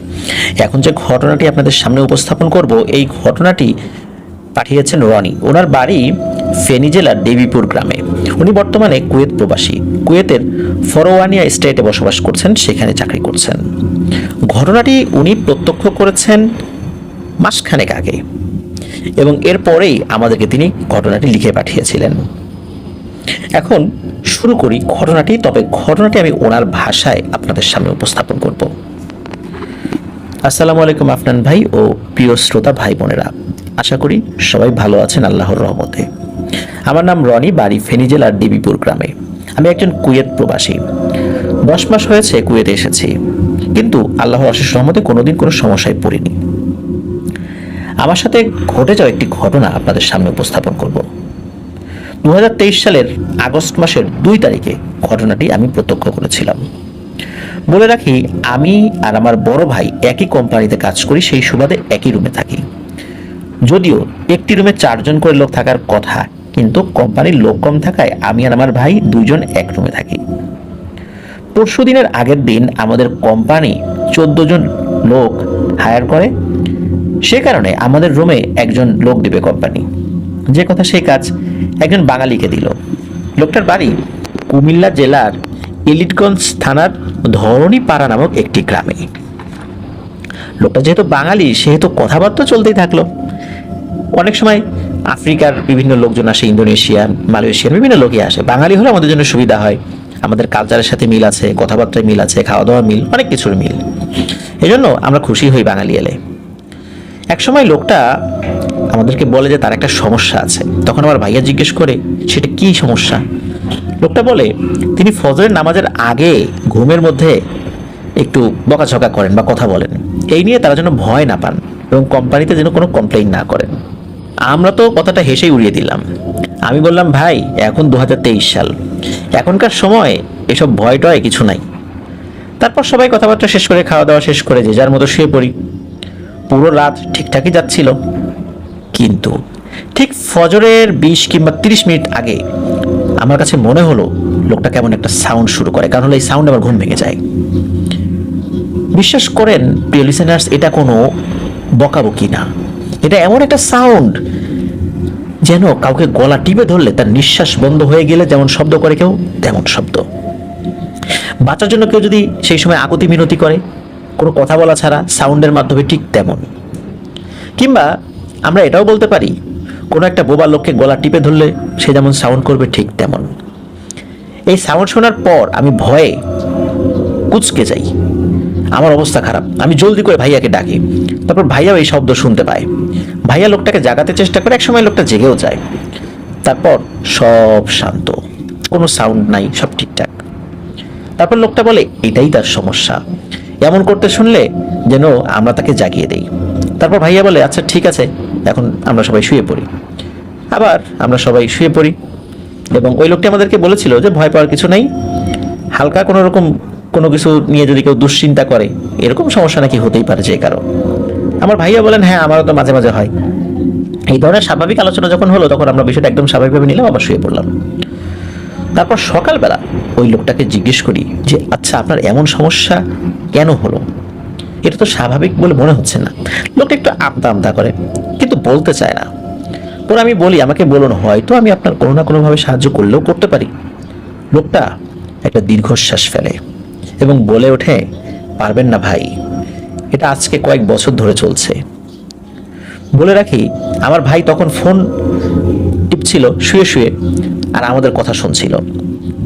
ভাইয়া বলে, এটা শুরু কিভাবে হলো? লোকটা কাঁদো কাঁদো গলায় বলে, আজ থেকে কয়েক বছর আগের কথা। তখন সে বাড়িতে শুয়েছিল নিজের রুমে। হঠাৎ মাঝরাতে ওয়াশরুমে যাওয়ার উদ্দেশ্যে ঘর থেকে বাইরে বের হয়। ওদের ওয়াশরুম ছিল ঘরের পেছনে একটা বড় আম গাছ আছে, সেই আম গাছটার সাথে। সে যখন ঘর থেকে বাইরে বের হয়, সবেমাত্র ওয়াশরুমের দিকে যাবে, তখনই দেখে ওই ওয়াশরুম থেকে সাদা একটা অবয়ব বের হয়ে তার দিকে আসছে। সে ঘুমের ঘুরে থাকায় ভীষণ ভয় পায় এবং জোরে চিৎকার করে অজ্ঞান হয়ে মাটিতে লুটিয়ে পড়ে। তারপর তার জ্ঞান ফিরে দেখতে পায় যে সকাল হয়ে গেছে এবং সে খাটে শুয়ে আছে। তার মা কান্না করছে আর তার রুমে সব আত্মীয় স্বজনরা এসে জড়ো হয়েছে। সে কিছুই বুঝতে পারে না কি হয়েছে। তারপর হঠাৎ করে তার মনে পড়ে রাতের কথা। তখন তার মাকে বলে যে এই ঘটনা। তখন তার মা এসে তার পাশে বসে তাকে জিজ্ঞেস করে বলে যে, বাবা তুই রাত থেকে আমাকে দেখে ভয় পেয়েছিলি? তখন ওই লোকটি বলে যে, তোমাকে দেখে ভয় পাবো মানে? তখন তার মা বলে, ওটা আসলে তার মাই ছিল। তার মা রাতের বেলা ওয়াশরুমে গিয়েছিল, উনি যখন বের হয়েছিলেন, উনি সাদা টাইপের শাড়ি পরা ছিল, তো এই কারণেই মূলত ওই লোকটি তার মাকে দেখে ভয় পেয়েছিল। আর তখনই নিজের মাকে দেখে ভয় পেয়ে চিৎকার করে অজ্ঞান হয়ে যান। এরপর তার মা বাড়ির অন্য সদস্যদেরকে ডেকে তাকে ঘরে নিয়ে যান। এরপর সব ঠিকঠাক, কোনো প্রবলেম নাই। এরপর কয়েকদিন মানে যখন চলে যায়, এরপর থেকে সমস্যা শুরু হয়ে যায়। ঠিক ফজরের আগে তার মা নাকি নামাজের জন্য ওঠে। যখন নামাজের ওযু সেরে ঘরে আসেন তখন উনি শুনতে পান যে কেমন একটা অদ্ভুত আওয়াজ তার ছেলের রুম থেকে আসছে। তিনি জলদি করে যখন তার ছেলের রুমে ঢুকে দেখেন যে এই সাউন্ডটা তার ছেলেই করছে। তিনি তার ছেলেকে ডেকে তুললেন, জিজ্ঞেস করেন কি হয়েছে, এমন করছিস কেন? তারপর গায়ে হাত দিয়ে দেখে জ্বর আসছে কিনা, না সব তো ঠিকঠাকই আছে। তখন লোকটা তার মাকে জিজ্ঞেস করে কি হয়েছে, তখন তার মা বলে যে এরকম শব্দ শুনেছে সে। তার মা বলে ও কিছু না, হয়তো বা গতকাল রাত্রে ভয় পেয়েছে সেই জন্য এরকমটা হয়েছে। এরপর লাইটটা অফ করে তার মা চলে যায়। লোকটা আবার ঘুমিয়ে পড়ে। প্রবলেমটা হলো এইভাবে লোকটা প্রায় প্রতি রাতে একই সময় সাউন্ড করতো, আর তার মা নামাজের জন্য উঠলে এই শব্দটা শুনতে পেত। তার মা এই বিষয়টা শুনতে পেয়ে বেশ চিন্তিত হয়ে পড়েন। এরকম বেশ কিছুদিন যাওয়ার পর তার মা চিন্তা করতে লাগলেন এটা তো কোনো সাধারণ বিষয় না, নিশ্চয়ই কোনো গন্ডগোল রয়েছে। তাই তিনি ঠিক করেন তার ছেলেকে নিয়ে ভালো কোনো হুজুরের কাছে যাবেন, হুজুরকে দেখাবেন, যে কথা সেই কাজ। তিনি ওখানকার মসজিদের একজন নামকরা হুজুরের কাছে যান। তার কাছে নিয়ে গিয়ে তিনি কিছু পানি পড়া দেন এবং তার ছেলেকে ঝাড়ফুঁক করে দেন এবং বলে দেন যে এই পানিটাকে 3 দিন খাওয়াতে আর গোসলের সময় এই পানিটা মিক্স করে গোসল করাতে। তারপর ওনারা ওখান থেকে চলে আসেন। হুজুর যা যা বলেছেন সেই অনুযায়ী কাজ করতে থাকেন, কিন্তু কাজের কাজ কিছুই হলো না। তিনি ভাবলেন যে আজকেই তো আনলাম, আজকে কি আর কাজ করবে নাকি, একটু তো সময় লাগবে। তো উনি কিন্তু দেখছেন 3 দিন 5 দিন চলে যাচ্ছে কিন্তু কাজ কিন্তু হচ্ছে না। এরপর আর একটা হুজুরের কাছে যান, কিন্তু তাতে কোনো লাভ হচ্ছে না। এরকম করতে করতে অনেক হুজুর কবিরাজের কাছে যান, টাকা নষ্ট করছেন, কাজের কাজ কিছুই হয় না। একদিন ওই পরিবারের সদস্যরা খবর পান যে পাশের গ্রামের কওমি মাদ্রাসা একটা হুজুর আছে যিনি কিনা এই বিষয়ে খুব ভালো ট্রিটমেন্ট দিতে পারেন, রুকিয়া করতে পারেন। এই কথা শুনে মনের মধ্যে আশার আলো জাগে। দেরি না করে ওনারা সেই হুজুরের কাছে যান, হুজুরকে সবকিছু খুলে বলেন। হুজুর বলেন আচ্ছা ঠিক আছে, চিন্তা করবেন না, আমি আপনাদের বাড়িতে আসবো আগামীকাল। যাওয়ার সময় হুজুর এই লোকটা তাকে 2টা খেজুর দেন এবং হুজুর বলেন পরামর্শ আকারে যে বাবা, দুনিয়াতে সবকিছুই কিন্তু আল্লাহর অধীনে চলে, ভয় পেও না, আল্লাহ সবকিছু ঠিক করে দেবেন। আর সব সময় নামাজ আদায় করবা, রোজা রাখবা, ফরজ রোজাগুলো পারলে নফল রোজা রাখার চেষ্টা করবা। এই কথা বলার পর তারা চলে আসেন। পরের দিন আসরের নামাজের পরে হুজুর তাদের বাড়িতে আসেন। তখন ওই যে লোকটা যার সাথে সমস্যা হচ্ছে তাকে অন্য রুমে পাঠিয়ে দিয়ে তার মায়ের সাথে হুজুর কথা বলেন। তো মাকে বলেন যে পরিস্থিতি তো ভালো না, আপনার ছেলে যে ভয় পেয়েছিল রাত্রেবেলা আপনাকে দেখে, তখন সে জিন দেখে ভয় না পেলেও তার এই সমস্যাটা কিন্তু জিন ঘটিত কারণে হচ্ছে। কারণ ওই রাত্রে ওই আম গাছের উপরে একটি দুষ্টু জিন বসেছিল। সে চিৎকার করে উঠেছে হঠাৎ করে, সে তো জিন দেখে চিৎকার করেনি, ওই চিৎকারে ওই জিনেরও অসুবিধা হয়। এই কারণে ওই জিনটি ওকে ডিস্টার্ব করছে এবং সে একই সময় এসে রাতের বেলা ভয়ঙ্কর স্বপ্ন দেখায়, যাতে সে স্বপ্নের মধ্যে কান্নাকাটি করে, এই জন্য এরকম সাউন্ড হয়। তখন ওই লোকটার মা বলে যে এখন কি করা যায় হুজুর, বলুন, কিছু একটা করতে তো হবে। হুজুর বলে আসলে কিছুই করার নেই, ওই জিনটা এমন একটা কাজ করেছে, এই জিনিসটা তার রক্তের সাথে মিশে গেছে, এটা থেকে বাঁচার আর কোনো উপায় আপাতত নেই। ওই জিনটা তাকে কখনো ভয়ও দেখাবে না, কিছু করবে না, কিন্তু রাতের বেলা বিশেষ করে ভোরের দিকে এসে জিনটা তাকে স্বপ্নের মধ্যে ভয় দেখানোর চেষ্টা করবে, এছাড়া অন্য কোনোভাবে ওই জিনটা তার কাছে আসবে না। তখন হুজুর বেশ কিছু আমল দিয়ে যান, ঝাড়ফুঁক করে দেন, রুকিয়া করে দিয়ে যান এবং বলে দেন যে যেই আমলটা তাকে শিখে দেওয়া হলো এটা নাকি সারা জীবন করে যেতে হবে। উনি করে যাচ্ছিলেন, এভাবে চলে যাচ্ছে 1 মাস 2 মাস 1 বছর করতে করতে 2 বছর চলে যায়। 2 বছর কিন্তু কোনো সমস্যা হয়নি। এখন যেহেতু বেশ কিছুদিন হয়ে গেছে, কোনো সমস্যা হয়নি, গুরুত্বটাও কমে গেছে। এরপর উনি এই আমলটার প্রতি শিথিলতা প্রদর্শন করেন এবং এটা থেকে বের হয়ে আসেন। যেহেতু সমস্যা হচ্ছে না, বের হওয়ার সপ্তাহখানেক পর থেকেই শুরু হয়ে যায় সেই সমস্যা। এবার আরো বেশি, আরো ভয়ানক, সাউন্ডটা এমন ভয়ানক যে কেউ শুনলে ভয় পাবে। তার মা যখন এই সাউন্ড শোনে, ওই সাউন্ডে তার ঘুম ভেঙে যায়। ফজরের নামাজের জন্য অজু করতে বসেছে, এই জন্য তো ঘুম ভেঙেছে তা নাই, সাউন্ড শুনে তার ঘুম ভেঙে যায়। তখন তার ছেলেকে উঠে ডাকাডাকি করে, ছেলে তো ওই সাউন্ড কোর্সের মধ্যে তার ঘুম ভেঙে যায়। তখন বলে যে কি হয়েছে, তখন তার ছেলে বলে যে স্বপ্নের মধ্যে সে ভয়ঙ্কর কিছু দেখেছে। তখন তার মা বলে আচ্ছা বাবা তুই কি সেই আমলটা করছিস? বলে না, সপ্তাহখানেক হলো তো আমি এটা আমল করি না, যেহেতু মনে করেছি যে আর কোনো সমস্যা হচ্ছে না, ভালো হয়ে গেছে এই জন্য। তখন ওনার মা চিন্তা করে যে ওই হুজুরের কাছে আবার যেতে হবে। হুজুরের কাছে সকালবেলা যান, কিন্তু দুঃখজনক ব্যাপার হলো এই 2 বছরের মধ্যে তো আর কোনো যোগাযোগ হয়নি। এই লোকটাকে আমল শিখিয়ে দেয় এবং রুকিয়া করার 1 বছর পর ওই লোকটি বার্ধক্যজনিত কারণে মারা গিয়েছেন। এ কথা শুনে তো ওই লোক এবং ওই লোকের মায়ের মাথায় হাত। কোনো হুজুর কবিরাজের কাছে গিয়ে কাজ হয়নি, এই লোকটার কাছে এসে আল্লাহর রহমতে কাজ হয়েছিল, ইনিও মারা গেছেন। এখন কি হবে? এরপরেও কিছু জায়গায় গিয়েছিলেন ভালো ভালো নাম করা ব্যক্তিদের কাছে, কোনো লাভ হয়নি। এখনো এই সমস্যা কিন্তু চলছে। এবার আসি আরেকটি ভয়ানক ব্যাপারে, সেটি হলো এগুলো নিয়ে যখন রাতের বেলা তার সাথে আলোচনা হয়েছে, এই যে রনি ভাই যিনি আমাদেরকে ঘটনা পাঠিয়েছেন, আলোচনার এক পর্যায়ে ওনার যে ভাই আছে, রনি ভাইয়ের যে বড় ভাই, তিনি বলেন আরে সব জিনভূত কিছু না, এটা আপনার মানসিক সমস্যা। ভয় পেয়েছিলেন, ভয় পাওয়ার কারণে কিন্তু অনেক রোগ হয়, এই কারণে হয়তো আপনার এই সমস্যা হয়েছে, এসব মাথা থেকে ঝেড়ে ফেলেন। এগুলো বলে ওনারা খাওয়া দাওয়া করে শুয়ে পড়েন। কিন্তু ওই রাত্রে ঘটে যায় একটা ভয়ানক ঘটনা। রাত 3টা বা এর আশেপাশে কোনো একটা সময় এই যে রনি ভাইয়ের কেন জানি ঘুম ভেঙে যায়। উনি তখন দেখেন ওনাদের রুমের দরজার নিচ দিয়ে কুয়াশার মতো একটা ধোঁয়া আসতে শুরু করে, তারপর এটা এক জায়গায় জড়ো হতে শুরু করে। উনি অবাক হয়ে দেখছেন যে এটা আসলে কি হচ্ছে, নাকি উনি ঘুম ভেঙে চোখে ধাঁধা দেখছেন। কিন্তু না, উনি স্পষ্ট দেখতে পান এই কুয়াশাগুলো এক হয়ে জড়ো হয়ে একটা সাদা মানুষের অবয়ব হয়ে গেল। তারপর পা বরাবর এসে দাঁড়িয়ে গেল। অবয়বটা সাধারণ মানুষের তুলনায় বেশ লম্বা ছিল, অনেক লম্বা। এখানে বলে রাখা ভালো যে ওই লোকটির বেড ছিল এই রনি ভাইয়ের বেডের উপরে, কিন্তু ওই অবয়বটা যেন ছাদ স্পর্শ করে ফেলবে মাথা দিয়ে। অবয়বটা স্থির হয়ে দাঁড়িয়ে আছে। এখানে বলে রাখা ভালো, বিদেশে কিন্তু একটি বেডের উপর আর একটা বেড থাকে, স্টিলের বেড থাকে, 2টা 3টা 4টা পর্যন্ত হয়ে থাকে যদি ঘরের ছাদের উচ্চতাটা বেশি হয়। আমি স্পষ্টভাবে দেখতে পাচ্ছি যে ওই অবয়বটা স্থির হয়ে দাঁড়িয়ে আছে। মনে হচ্ছিল ওই লোকটির দিকে ওই অবয়বটি তাকিয়ে আছে। অল্প কয়েক সেকেন্ড পর ওই লোকটি সেই সাউন্ড শুরু করে দেয়, যে সাউন্ডটা আগের রাত্রেও হয়েছিল। হঠাৎ করে কি হয়, ওই অবয়বটা আমার দিকে তাকায়। কিভাবে বুঝলো যে আমি দেখছি আমি জানি না। আমি ভয়ে একটা চিৎকার দিয়ে উঠি এবং ভয়ে আমি বেড থেকে নিচে পড়ে যাই। খাটের কোণা লেগে আমার পিঠটা কেটে যায়। সাথে সাথে আমার ভাইও উঠে পড়ে, লাইট দেয়। কুয়াশাগুলো আস্তে আস্তে হাওয়ায় মিলিয়ে যেতে থাকলো। আমার ভাই কিন্তু নিজেও সেটা দেখেছে, অথচ রাত্রে খাওয়ার সময়ও বলেছিল যে এইসব কিছু না, জিনভূতের কারণে হয়নি, এটা তার মানসিক সমস্যা।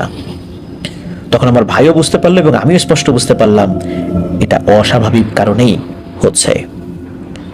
তখন আমার ভাই আমাকে জিজ্ঞেস করলো যে তুই কি দেখেছিলি। আমি সবকিছু বললাম, কিভাবে দরজার নিচ দিয়ে কুয়াশা এসে একটা মানুষের অবয়ব হয়ে গিয়েছিল। তারপর ওই লোকটা ওই সাউন্ড শুরু করেছে। আমার ভাই আমার পিঠে একটা কাপড় বেঁধে দেয়, সকাল হওয়ার জন্য অপেক্ষা করে। সেই রাতে আমরা কেউ ঘুমাইনি। সকাল হলে আমার ভাই আমাকে একটা মসজিদের হুজুরের কাছে নিয়ে যান। হুজুর ছিল একজন বাঙালি, তিনি আমাকে ঝাড়ফুঁক করে দেন এবং 1 বোতল পানি পরে দেন। এরপর আমার ভাই আমার কোম্পানির বা আমাদের কোম্পানির একজন প্রতিনিধির সাথে কথা বলেন এবং সব ঘটনা জানান। তখন কোম্পানির লোক এসে ওই লোকটিকে আমাদের রুম থেকে নিয়ে অন্য জায়গা দিয়ে দিয়েছিলেন। ওই লোকটির সাথে এখনই যে কোনো সমস্যা হচ্ছে না এটা আমরা বলতে পারবো না, কারণ ঘটনাটি আমি ভোর রাতের দিকে লিখছিলাম। হয়তো এখন ওনার সাথে সমস্যা চলছে এবং চলারই কথা। এটা নিয়েই ওনাকে হয়তো বাকি জীবন থাকতে হবে। আল্লাহ আমাদেরকে হেফাজত করুন এই ধরনের সমস্যা থেকে। অনেকে বলবেন যে এসব মিথ্যা বা সব বানোয়াট গল্প, তাদের উদ্দেশ্যে বলছি জীবনে কোনো না কোনো দিন যদি কেউ এই সমস্যার সম্মুখীন হন তাহলে বুঝবেন এগুলো সত্যি না কতটা ভয়ানক। ভালো লাগলে আফনান ভাই পড়ে শোনাবেন। ভালো থাকুন আফনান ভাই, ভালো থাকুক সকল লিসেনাররা। আফনান দা ওয়ার্ল্ড দীর্ঘজীবী হোক। Rony, Farwaniya state, Kuwait. প্রিয় লিসেনার্স, আমরা ঘটনাটি আপনাদের সামনে উপস্থাপন করলাম। এর মধ্যে আমি নিজের থেকেও কিছুটা উপস্থাপন করার চেষ্টা করেছি আমার মতো করে। আশা করছি এই ঘটনার ভয়াবহতাটা আপনারা উপলব্ধি করতে পেরেছেন। একটা মানুষের সাথে সারাটা জীবনে ধরনের ঘটনা ঘটবে, এটা মেনে নেওয়াটা আসলে খুব কঠিন। আমরা দোয়া করি ওই ভাই যেন সুস্থ হয়ে যান, এই ধরনের সমস্যা থেকে উনি যেন নিষ্কৃতি পান, আল্লাহ যেন তাকে হেফাজত করেন। প্রিয় লিসেনার্স, চলুন চলে যাই আমাদের ৭৪ নং এপিসোডের ৬ষ্ঠ এবং শেষ ঘটনায়। আবারও স্বাগতম প্রিয়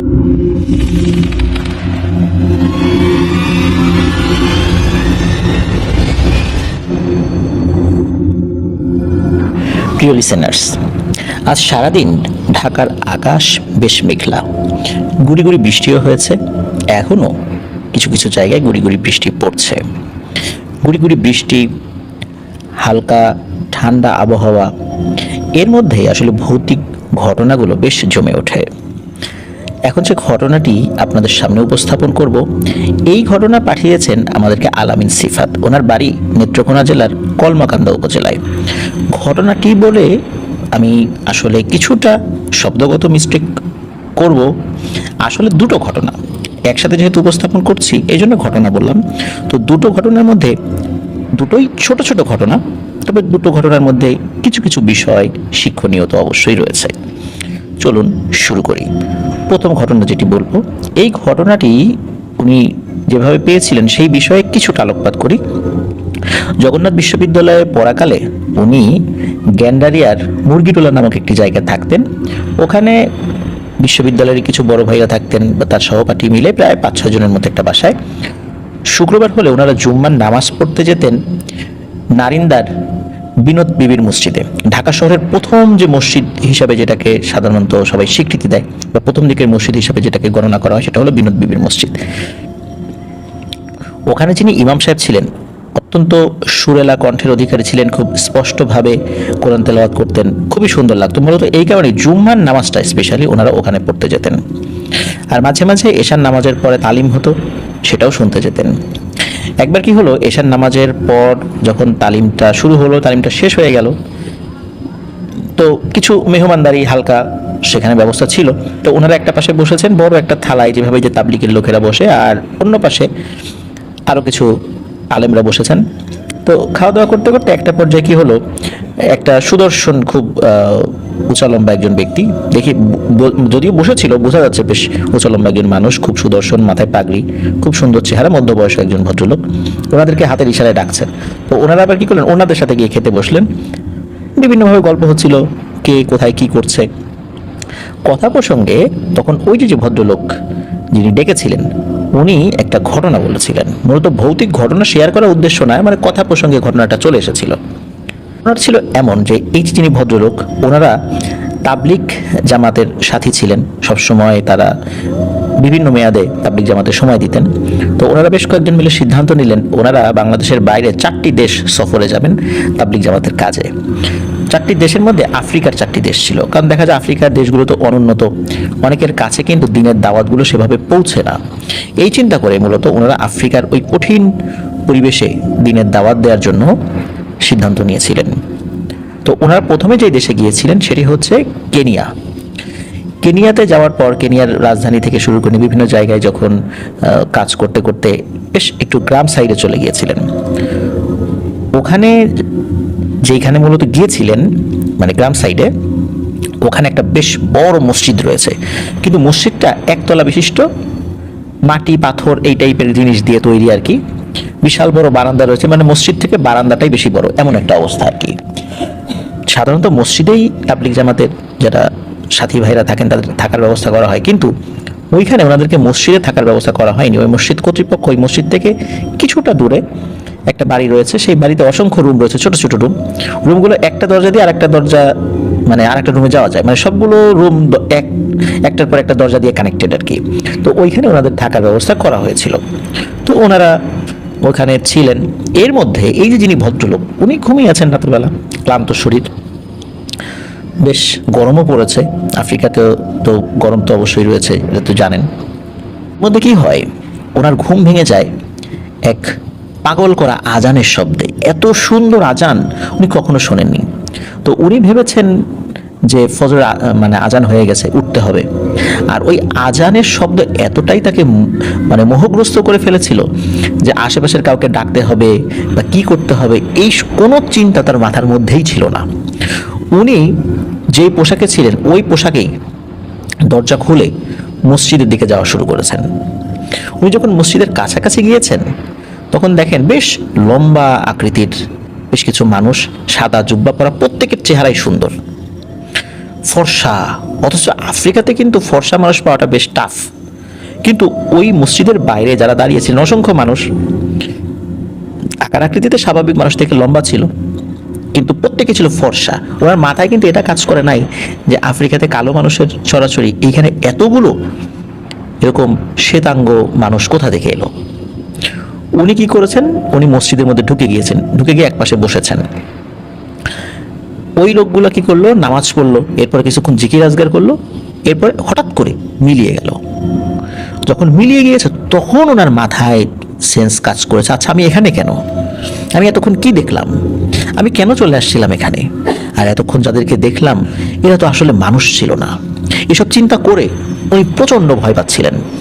এতটা ভয় পেয়েছিলেন যে উনি মসজিদ থেকে বের হয়ে যে আবার যে জায়গাতে ওনারা শুয়েছিলেন সেখানে যে যাবেন এটা করতেও ভয় পাচ্ছিলেন। তারপরও সাহস সঞ্চয় করে উনি মসজিদ থেকে বের হন, আবার সেই জায়গায় চলে যান, গিয়ে দেখেন ওনার সাথী ভাইয়েরা সবাই ঘুমাচ্ছে, উনিও ওনার কক্ষে গিয়ে শুয়ে পড়েন। সকাল যখন হয়, মানে বিশেষ করে ফজরের আজান যখন হয়, ওনারা তো উঠে পড়েন। এদের মধ্যে কারো কারো তাহাজ্জুদের নামাজ পড়ার অভ্যাস ছিল, তারাও ওঠেন। মূলত ফজরের আজানের পরে ওনার ঘুম ভাঙে। সালাত আদায় করার জন্য যখন যাবেন তখন ওনাদের আমির সাহেবকে উনি বিষয়টা বলেন যে এই ব্যাপার। আমির সাহেব তাকে বেশ একটু বকাঝকাই করেন যে এরকম অপরিচিত একটা জায়গায় উনি কেন হঠাৎ করে এভাবে বাইরে বের হলেন, কত ধরনের বিপদ আপদ থাকতে পারে। জিন ভূতের বিপদ আপদ তো দূরের কথা, মানুষের বিপদ আপদ তো মানুষের দ্বারাও হতে পারে, তাই না? তখন উনি বলেন তো আসলে ওনার তো সময় সেন্স কাজ করছিল না, একটা মোহগ্রস্ত হয়ে পড়েছিলেন উনি, এই জন্য উনি চলে গিয়েছেন। যাই হোক, ওনারা সকলে মসজিদে যান। মসজিদের যে ইমাম সাহেব তো লোকাল ভাষায় কথা বলতেন, ওনারা তো ওই ভাষাটা ওইভাবে বুঝতে পারতেন না, কিন্তু ওনাদের সাথে যে ইন্টারপ্রিটার বা অনুবাদক ছিলেন তাদের মাধ্যম দিয়ে বা তার মাধ্যম দিয়ে ইমাম সাহেবের সাথে কথা বলা হয়। ইমাম সাহেবের কাছে যখন এই বিষয়টা উপস্থাপন করা হয় তখন ইমাম সাহেব বলেন যে হ্যাঁ, উনি যেটা দেখেছেন এটা ঠিক আছে, এটা অনেক পুরনো মসজিদ, 200 বছরেরও বেশি পুরনো এটা, এখানে অনেক জিনেরা নামাজ পড়তে আসেন। এখানে একটি বিষয় বলে রাখা ভালো যে এই যে যিনি যে ভদ্রলোক এটা দেখেছিলেন জিনেদের নামাজ পড়া, উনি দেখেছিলেন যে এই জিনেরা হাম্বলি মাযহাবে যেভাবে নামাজ পড়া হয়, যেভাবে হাত বাঁধা হয়, বসা হয়, রুকু সিজদা বা আদার্স যা কিছু করা হয়, হানাফি মাযহাবের সাথে তো কিছুটা পার্থক্য রয়েছে। তো এই হাম্বলি মাযহাবের নামাজের সিস্টেমে এই জিনেরা নামাজ পড়েছিলেন, এতটুকু মনে আছে আর কি, ওনার এতটুকু খেয়াল করেছিলেন। আর ইমাম সাহেবের সাথে যখন এই বিষয়ে কথা বলা হয়, ইমাম সাহেব এটা সত্যতা স্বীকার করেন এবং বলেন যে যে আজানটা শুনেছিলেন এটা মূলত জিনেদের আজান। এটা কখনো কখনো কোনো মানুষ শোনে, কিন্তু শোনার পরে যদি সে বের হয়ে আসে এবং মসজিদে ঢুকে পড়ে, জিনেরা তার ক্ষতি করে না, কারণ এটা আল্লাহর ইচ্ছাই সে শুনেছে। সাধারণত কোনো মানুষের পক্ষে জিনেদের আজান শোনা সম্ভব না। জিনেরা মূলত এই সময়ে আজান দেয় অন্য জিনেরা যারা আছে তারা যেন একত্রে এখানে এসে জামাতে নামাজ আদায় করতে পারে। আমাদের সময়ের সাথে এটা মিল নেই, এটা ওদের আজান, যেটা কোনো কারণে আল্লাহর ইচ্ছায় ওই ভদ্রলোক শুনেছিলেন এবং এত সুন্দর আজান শুনে উনি মোহগ্রস্ত হয়ে চলে এসেছিলেন ওই মসজিদে। তো ওনারা ওখানে আরও কয়েকদিন ছিলেন, এর মধ্যে কিন্তু আর কোনো সমস্যা হয়নি, তারপর অন্য এলাকায় চলে যান, কেনিয়ার অন্য সাইটগুলোতে চলে যান আর কি। তো এটা ছিল আলামিন সিফাত ভাইয়ের পাঠানো প্রথম ঘটনা। এবার আসেন আমরা যাব ওনার পাঠানো দ্বিতীয় ঘটনায়। দ্বিতীয় ঘটনাটা ওনাদের এলাকারই ঘটনা, কলমাকান্দা উপজেলার ঘটনা। ওনাদের বাড়ির পাশে একজন মানে সাধু গোছের বা পীর গোছের একজন মানুষ ছিলেন। স্বাধীনতার পরে উনি মেম্বার ইলেকশনও করেছিলেন। এরপরে উনি সাধু সঙ্গ পান, আস্তে আস্তে একটু আধ্যাত্মিক লাইনে চলে যান। ওনার অনেক ভক্তবৃন্দও ছিল। উনি 3টি বিয়ে করেছিলেন। এর মধ্যে ওনার প্রথম এবং দ্বিতীয় স্ত্রী মানে বড় এবং মেজ স্ত্রী এবং তার সন্তানাদির দিকে উনি বেশ খেয়াল রাখতেন, কিন্তু ওনার যে তৃতীয় স্ত্রী ছিল উনি বেশ বোকাশোকা ছিলেন আর কি, মানে ওনার তৃতীয় স্ত্রী অন্যদের মতো এত চালাক চতুর ছিলেন না। তো ওই স্ত্রীর সন্তান হলে মারা যেত, সন্তান হওয়ার 1 মাস কি 1.5 মাসের মধ্যে মারা যেত, খুব শুকিয়ে যেত একদম। এরপরে ওই সন্তানটা মারা যেত। উনি ওনার অন্য স্ত্রীদের ভালো করে দেখভাল করলেও এই স্ত্রীর প্রতি কেন জানি ওনার একটা অনাগ্রহ ছিল, যার কারণে তাকে সবসময় অবহেলাই করত। এই ভদ্রলোক নামাজ কালাম পড়তেন, তার বাসায় বাৎসরিক একটা ওরস হতো, মানুষের সাথে কথা খুবই কম বলতেন, খুব প্রয়োজন ছাড়া কারোর সাথে কথা বলতেন না, তবে অত্যন্ত ভালো মানুষ হিসাবে সকলের কাছে পরিচিত ছিলেন। বেশ কিছু গুরুতর সমস্যা আল্লাহর ইচ্ছায় ওনার হাত দ্বারা সমাধান হয়েছিল। আর শুরুতে তো বললাম যে ওনার বেশ কিছু ভক্তবৃন্দ ছিল, কিন্তু ওনার পারিবারিক জীবনে এরকম একটা সমস্যা ছিল।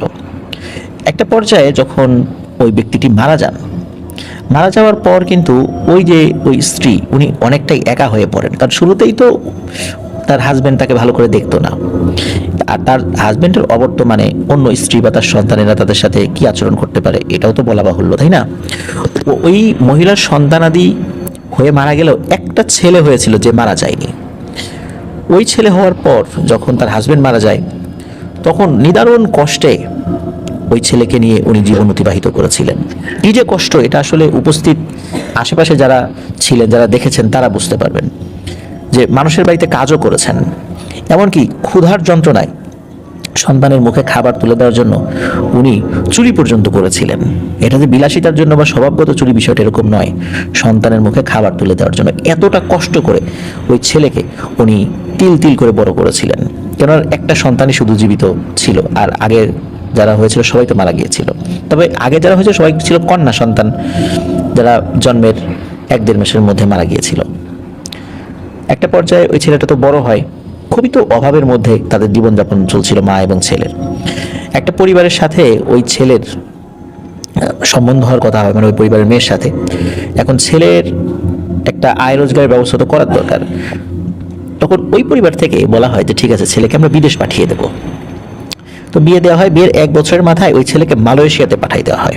মালয়েশিয়াতে কিন্তু তার শ্বশুরবাড়ির দিকের যারা ছিল, আত্মীয় স্বজনরা ছিল, তো ওইখানে একটা পাম গাছের বাগানে তাকে চাকরি দেওয়া হয়। ভালোই কাজ করছিল। 3 বছর অতিবাহিত হওয়ার পর একবার দেশে আসে। দেশে আসার পর মাসখানেক থেকে আবার চলে যায়। আবার চলে যাওয়ার 1 বছরের কাছাকাছি একটা সময়ে হঠাৎ করে দেশে খবর আসে ওই ছেলেটি মারা গেছে। তার কলিগদের কাছ থেকে খবর নিয়ে জানা যায় সে পাম গাছে ওখানে কাজ করছিল। হঠাৎ করে সে বলে তার শরীর খারাপ লাগছে, অসুস্থতা বোধ করছে সে। এরপর ওই অসুস্থতা থেকেই অল্প কিছুক্ষণের মধ্যেই সে মারা যায়। আসলে অন্য কোনো কারণে মারা গিয়েছে কিনা, কোনো প্যারানর্মাল বিষয়ে আক্রান্ত হয়েছিল কিনা, এই বিষয়ে কিন্তু জানা যায় না। ধরে নিলাম সে স্বাভাবিকভাবেই মারা গিয়েছে। তার ডেড বডি নিয়ে আসা হয়। তার ডেড বডি আনার পর, মানে মৃত্যুর 5 থেকে 7 দিনের মাথায় এই ডেড বডি বাংলাদেশে নিয়ে আসা হয়েছিল। ওই ডেড বডি যখন আনা হয়েছিল তখন আসলে ওই গ্রামের মানুষ, মানে এমন কোনো মানুষ ছিল না যে চোখের পানি ফেলেনি। কারণ প্রত্যেকেই দেখেছে যে তার মা কত কষ্ট করে তাকে বড় করেছে। আর সে যে মারা গেল, এখন তার মায়ের কিন্তু আপনজন বলে পৃথিবীতে আর কেউ নেই। কি হবে তার মায়ের কি হবে, এইসব বিষয় চিন্তা করে। তার স্ত্রী রয়েছে, তো এসব বিষয় নিয়ে সকলেরই মন খারাপ ছিল। লাশটি তার বাবার বাড়িতে আনা হয়েছিল। বাবার বাড়িতে কিছুক্ষণ রাখা হয়, পরে দাফন কাফন করে, মানে যেটা আমাদের মুসলিম রীতি অনুযায়ী যেটা আছে আর কি, সেটা করে তাকে যথাযথভাবে কবরস্থানে রেখে আসা হয়। মূলত অদ্ভুত একটি ঘটনা এরপর থেকেই ঘটা শুরু করে। ওই যে তার যে বাবার বাড়ি, যেখানে তার বড় মা এবং মেজো মা, মানে তার যে 2 সৎ মা রয়েছে, তারা সহ ওই সৎ মায়ের যারা সন্তানাদি রয়েছে, রাতের বেলা একটা অদ্ভুত শব্দ তারা শুনতে থাকে। রাতের বেলা তারা শুনতে থাকে যে শুকনো পাতার উপর হেঁটে গেলে যেমন শব্দ হয়, বা শুকনো ডালের উপর পা পড়লে হঠাৎ করে ডাল ভেঙে যাওয়ার যেমন শব্দ হয়, তেমন শব্দ। আর এক ধরনের গোঙানির শব্দ, খুব মৃদু স্বরে এক ধরনের গোঙানির শব্দ তারা শুনতে পান। এভাবে কয়েকদিন চলে যায়। প্রথমে তারা চিন্তা করেন যে হয়তোবা কোনো দুষ্টু লোক এই টাইপের কাজ করছে কিনা। এই জন্য তারা কি করছে, তাদের যে টিনের ঘর ছিল, টিনের ঘরের যেই ছিদ্র ছিল, এই ছিদ্রটা দিনের বেলাতে একটু বড় করে রাখেন, যাতে রাতের বেলা এই শব্দ শোনার সাথে সাথে চোখ লাগিয়ে দেখা যেতে পারে যে আসলে এই জিনিসটা কি। শুরুতে কিন্তু এটা প্যারানর্মাল কোনো বিষয় কি না, এই বিষয় কিন্তু কারো মাথায় আসেনি। রাত আনুমানিক 2টো কি 2:15 বা 2:30 এরকম একটা সময় হবে। হঠাৎ করে সেই শব্দ অন্য দিনের মতো শুরু হয়ে যায়। মনে হচ্ছে বাড়ির চারদিক দিয়ে কেউ হাঁটাচলা করছে, বাড়ির উঠোনে কেউ হাঁটাচলা করছে, আর সেই মৃদু স্বরে গোঙানির আওয়াজ হচ্ছে। তো ওনারা কি করেন, ওই টিনের ওই ছিদ্র দিয়ে চোখ লাগিয়ে দেখার চেষ্টা করেন এটা কে। প্রথমে যিনি দেখেছেন উনি দেখেই তো আঁতকে উঠেছেন। তার আঁতকে ওঠা দেখে আরেকজন চোখ লাগিয়েছেন, তিনিও আঁতকে উঠেছেন, আরে এটা কি। আরেকজন যখন প্রচণ্ড জোরে চিৎকার দিয়ে উঠেছেন দেখার পরে, তখন ওই জিনিসটা ভ্যানিশ হয়ে যায়। প্রত্যেকেই দেখেছেন এটা আর কেউ নয়, এটা তাদের ছোট মার একমাত্র ছেলে, যে কিছুদিন আগেই মারা গিয়েছে। কিন্তু তার শরীরে এই যে চটের ব্যাগ আছে, বা চট বা ছালা যেটা বলি, এই টাইপের জিনিস পরা শরীরে। আর হুবহু ওই ছেলেটাই হাঁটাচলা করছে। এই দৃশ্য যখন দেখেছে, এখন এই সমস্যার সমাধানের যিনি ব্যক্তি ছিলেন তাদের বাবা, তিনি তো অনেক আগেই মারা গিয়েছেন। এখন এই সমস্যার সমাধান হবে কিভাবে? তখন কি করা হলো, ওখান থেকে প্রায় 10 কিলোমিটার দূরে একজন ভালো কবিরাজ গোছের মানুষ ছিলেন, তার কাছে তারা গেলেন, গিয়ে বিষয় বললেন। তিনি ওই বাড়িতে আসলেন, ওনার কাছেও কিছু জিন ছিল, তাদের কাছ থেকে তথ্য নিয়ে উনি একটি বিষয় জানান। সেটি হলো যে এই যে ছেলেটি মারা গিয়েছিল, এই ছেলেটির মৃত্যুটা হয়েছিল এবং জন্ম হয়েছিল এমন একটা তিথিতে বা এমন একটা সময়ে যেটা যারা তান্ত্রিক, কবিরাজ অথবা সাধক জিন, এরা এই টাইপের মানুষদেরকে সবসময় চোখে চোখে রাখে। আর এই টাইপের মানুষের মৃত্যুটাও যদি ওই ধরনের কোনো একটা গুরুত্বপূর্ণ তিথিতে হয়, তাহলে এই লাশের উপর তারা বিভিন্ন তন্ত্রমন্ত্র প্রয়োগ করে। তাহলে কি হয়, এরা অনেক শক্তিশালী হয়। আর যিনি মারা যান তিনি তো আর ফেরত আসেন না, তখন ওই জিন, ওই সাধক জিনেরা কি করে, ওই মৃত ব্যক্তির চেহারা ধরে ঘুরে বেড়ায়। যদি কোনো মানুষ ওটা দেখে ভয় পায়, তাহলে নাকি তাদের শক্তি আরও বাড়ে। ওই জিনের শক্তি ইতোমধ্যে বাড়া শুরু করে দিয়েছে, কারণ ওই বাড়ির লোক ভয় পেয়েছে। শুরুতে তো মানুষ মনে করেছে যে মানুষ কোনো কেউ বিরক্ত করছে, কিন্তু তারা যখন দেখতে পেয়েছে একটা মৃত ব্যক্তি উঠে এসেছে, তখন তো তারা ভয় পাবে, এটাই স্বাভাবিক। ওই কবিরাজ এই বিষয়টি যখন বলেন, তখন সকলে তো সমাধান জানেন, সমাধান তো করতে হবে। তখন ওই কবিরাজ বলে, হ্যাঁ সমাধান আছে, কিন্তু এটা কঠিন কর্মযজ্ঞ, এটা করা অনেক কঠিন সময় সাপেক্ষ ব্যাপার। এতটুকু সময় ধৈর্য ধারণ করে থাকতে হবে এবং আল্লাহ আল্লাহ করতে হবে। পরিবারের সদস্যরা কিন্তু যদিও ওই কবিরাজকে বলেছেন একটু দ্রুত সমাধান করতে, তারপরেও তারা রাত হলে পারতপক্ষে ঘর থেকে বের হতেন না। বেশ কয়েকদিন এরকম সমস্যা কিন্তু চলছে, রাতের বেলা সেই শব্দ, সেই গোঙানির শব্দ। একটা সময় সেই কবিরাজ ওই বাড়িতে আসেন, আসার পরে উনি বেশ কিছু ওই গরুর হাড় সংগ্রহ করেছিলেন। এটা উনি ওনার নিজ দায়িত্বে সংগ্রহ করেছেন। সেটার সাথে সুতো পেঁচান, সুতো পেঁচিয়ে দোয়া দুরুদ পরে বাড়ির বিভিন্ন জায়গায় ওটা মাটিতে পুঁতে দেন এবং বাড়ির সমস্যার সমাধান হয়ে গেছে। এরপর থেকে ওই বাড়ির কোনো সদস্য এই জিনিসটা আর দেখেনি। কিন্তু প্রিয় লিসেনার্স, এই যে ছেলেটি মারা গেল, তার মা, সেই মা নাকি এখনো তার ছেলেকে দেখে, ওই ছালা বেশে, ছালা পোশাক পরা, কিন্তু দেখলেও ওরা কিন্তু কখনো ক্ষতি করেনি, আর উনি এটা দেখে ভয়ও পেতেন না। এখনো নাকি উনি মাঝে মাঝে সেটা দেখেন, কারণ তার মা এখনো জীবিত আছেন। এই ঘটনা আমাদেরকে দেওয়ার আগে এই আলামিন সিফাত ভাই কিন্তু এই ছেলের মায়ের সাথেও কথা বলে নিয়েছেন। বার্ধক্যে চলে গেছেন তিনি, সবাই তার জন্য দোয়া করবেন, অনেক কষ্টের জীবন পার করছেন তিনি। তো উনি কিন্তু ওনার ছেলের ওই অভাব দেখে বরং খুশি হয়, উনি ভয় পান না, কারণ ওনার ছেলে মারা গেছে। ওটা দেখলে ওনার কাছে মনে হয় ওনার ছেলে আবার ফেরত এসেছে। প্রিয় লিসেনার্স, এটি ছিল ঘটনা। আমার কাছে প্রথম ঘটনা শিক্ষণীয় মনে হয়েছে এই জায়গাটাতে। এটা আমাদের অনেকেরই জানা নাই যে জিনেরা তাদের নামাজের সময় আহ্বান করে আজান দিয়ে, ওই আজানে জিনেরাই শুধু আসে এবং ওই আজানটা জিনেরা শুনতে পায়। আর দ্বিতীয় যে ঘটনাটি, এটি আমরা শোনার পর বুঝতে পারলাম যে আসলে মা বুঝতে পারছেন তার সন্তান মারা গেছে, বুঝতে পারছেন সামনে একটা ভয়ানক পিশাচ তার ছেলের রূপ ধরে হাঁটাচলা করছে, তারপরও ভয় পান না, কারণ ওই পিশাচটি তার ছেলের সুরত ধরে সামনে এসেছে, তার মধ্যে তার ছেলেকেই তো দেখছে, এখানে ভয় পান না। এখানে বোঝা যায় একটা মা তার সন্তানকে কত ভালোবাসেন।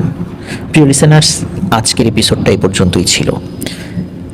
আশা করছি আমাদের এপিসোডটি আপনাদের ভালো লেগেছে। আরো ভালো লাগলে আমাদের চ্যানেল সাবস্ক্রাইব করবেন প্লিজ। যারা ইতিমধ্যে সাবস্ক্রাইব করে ফেলেছেন, অসংখ্য ধন্যবাদ, জাযাকাল্লাহু খাইরান।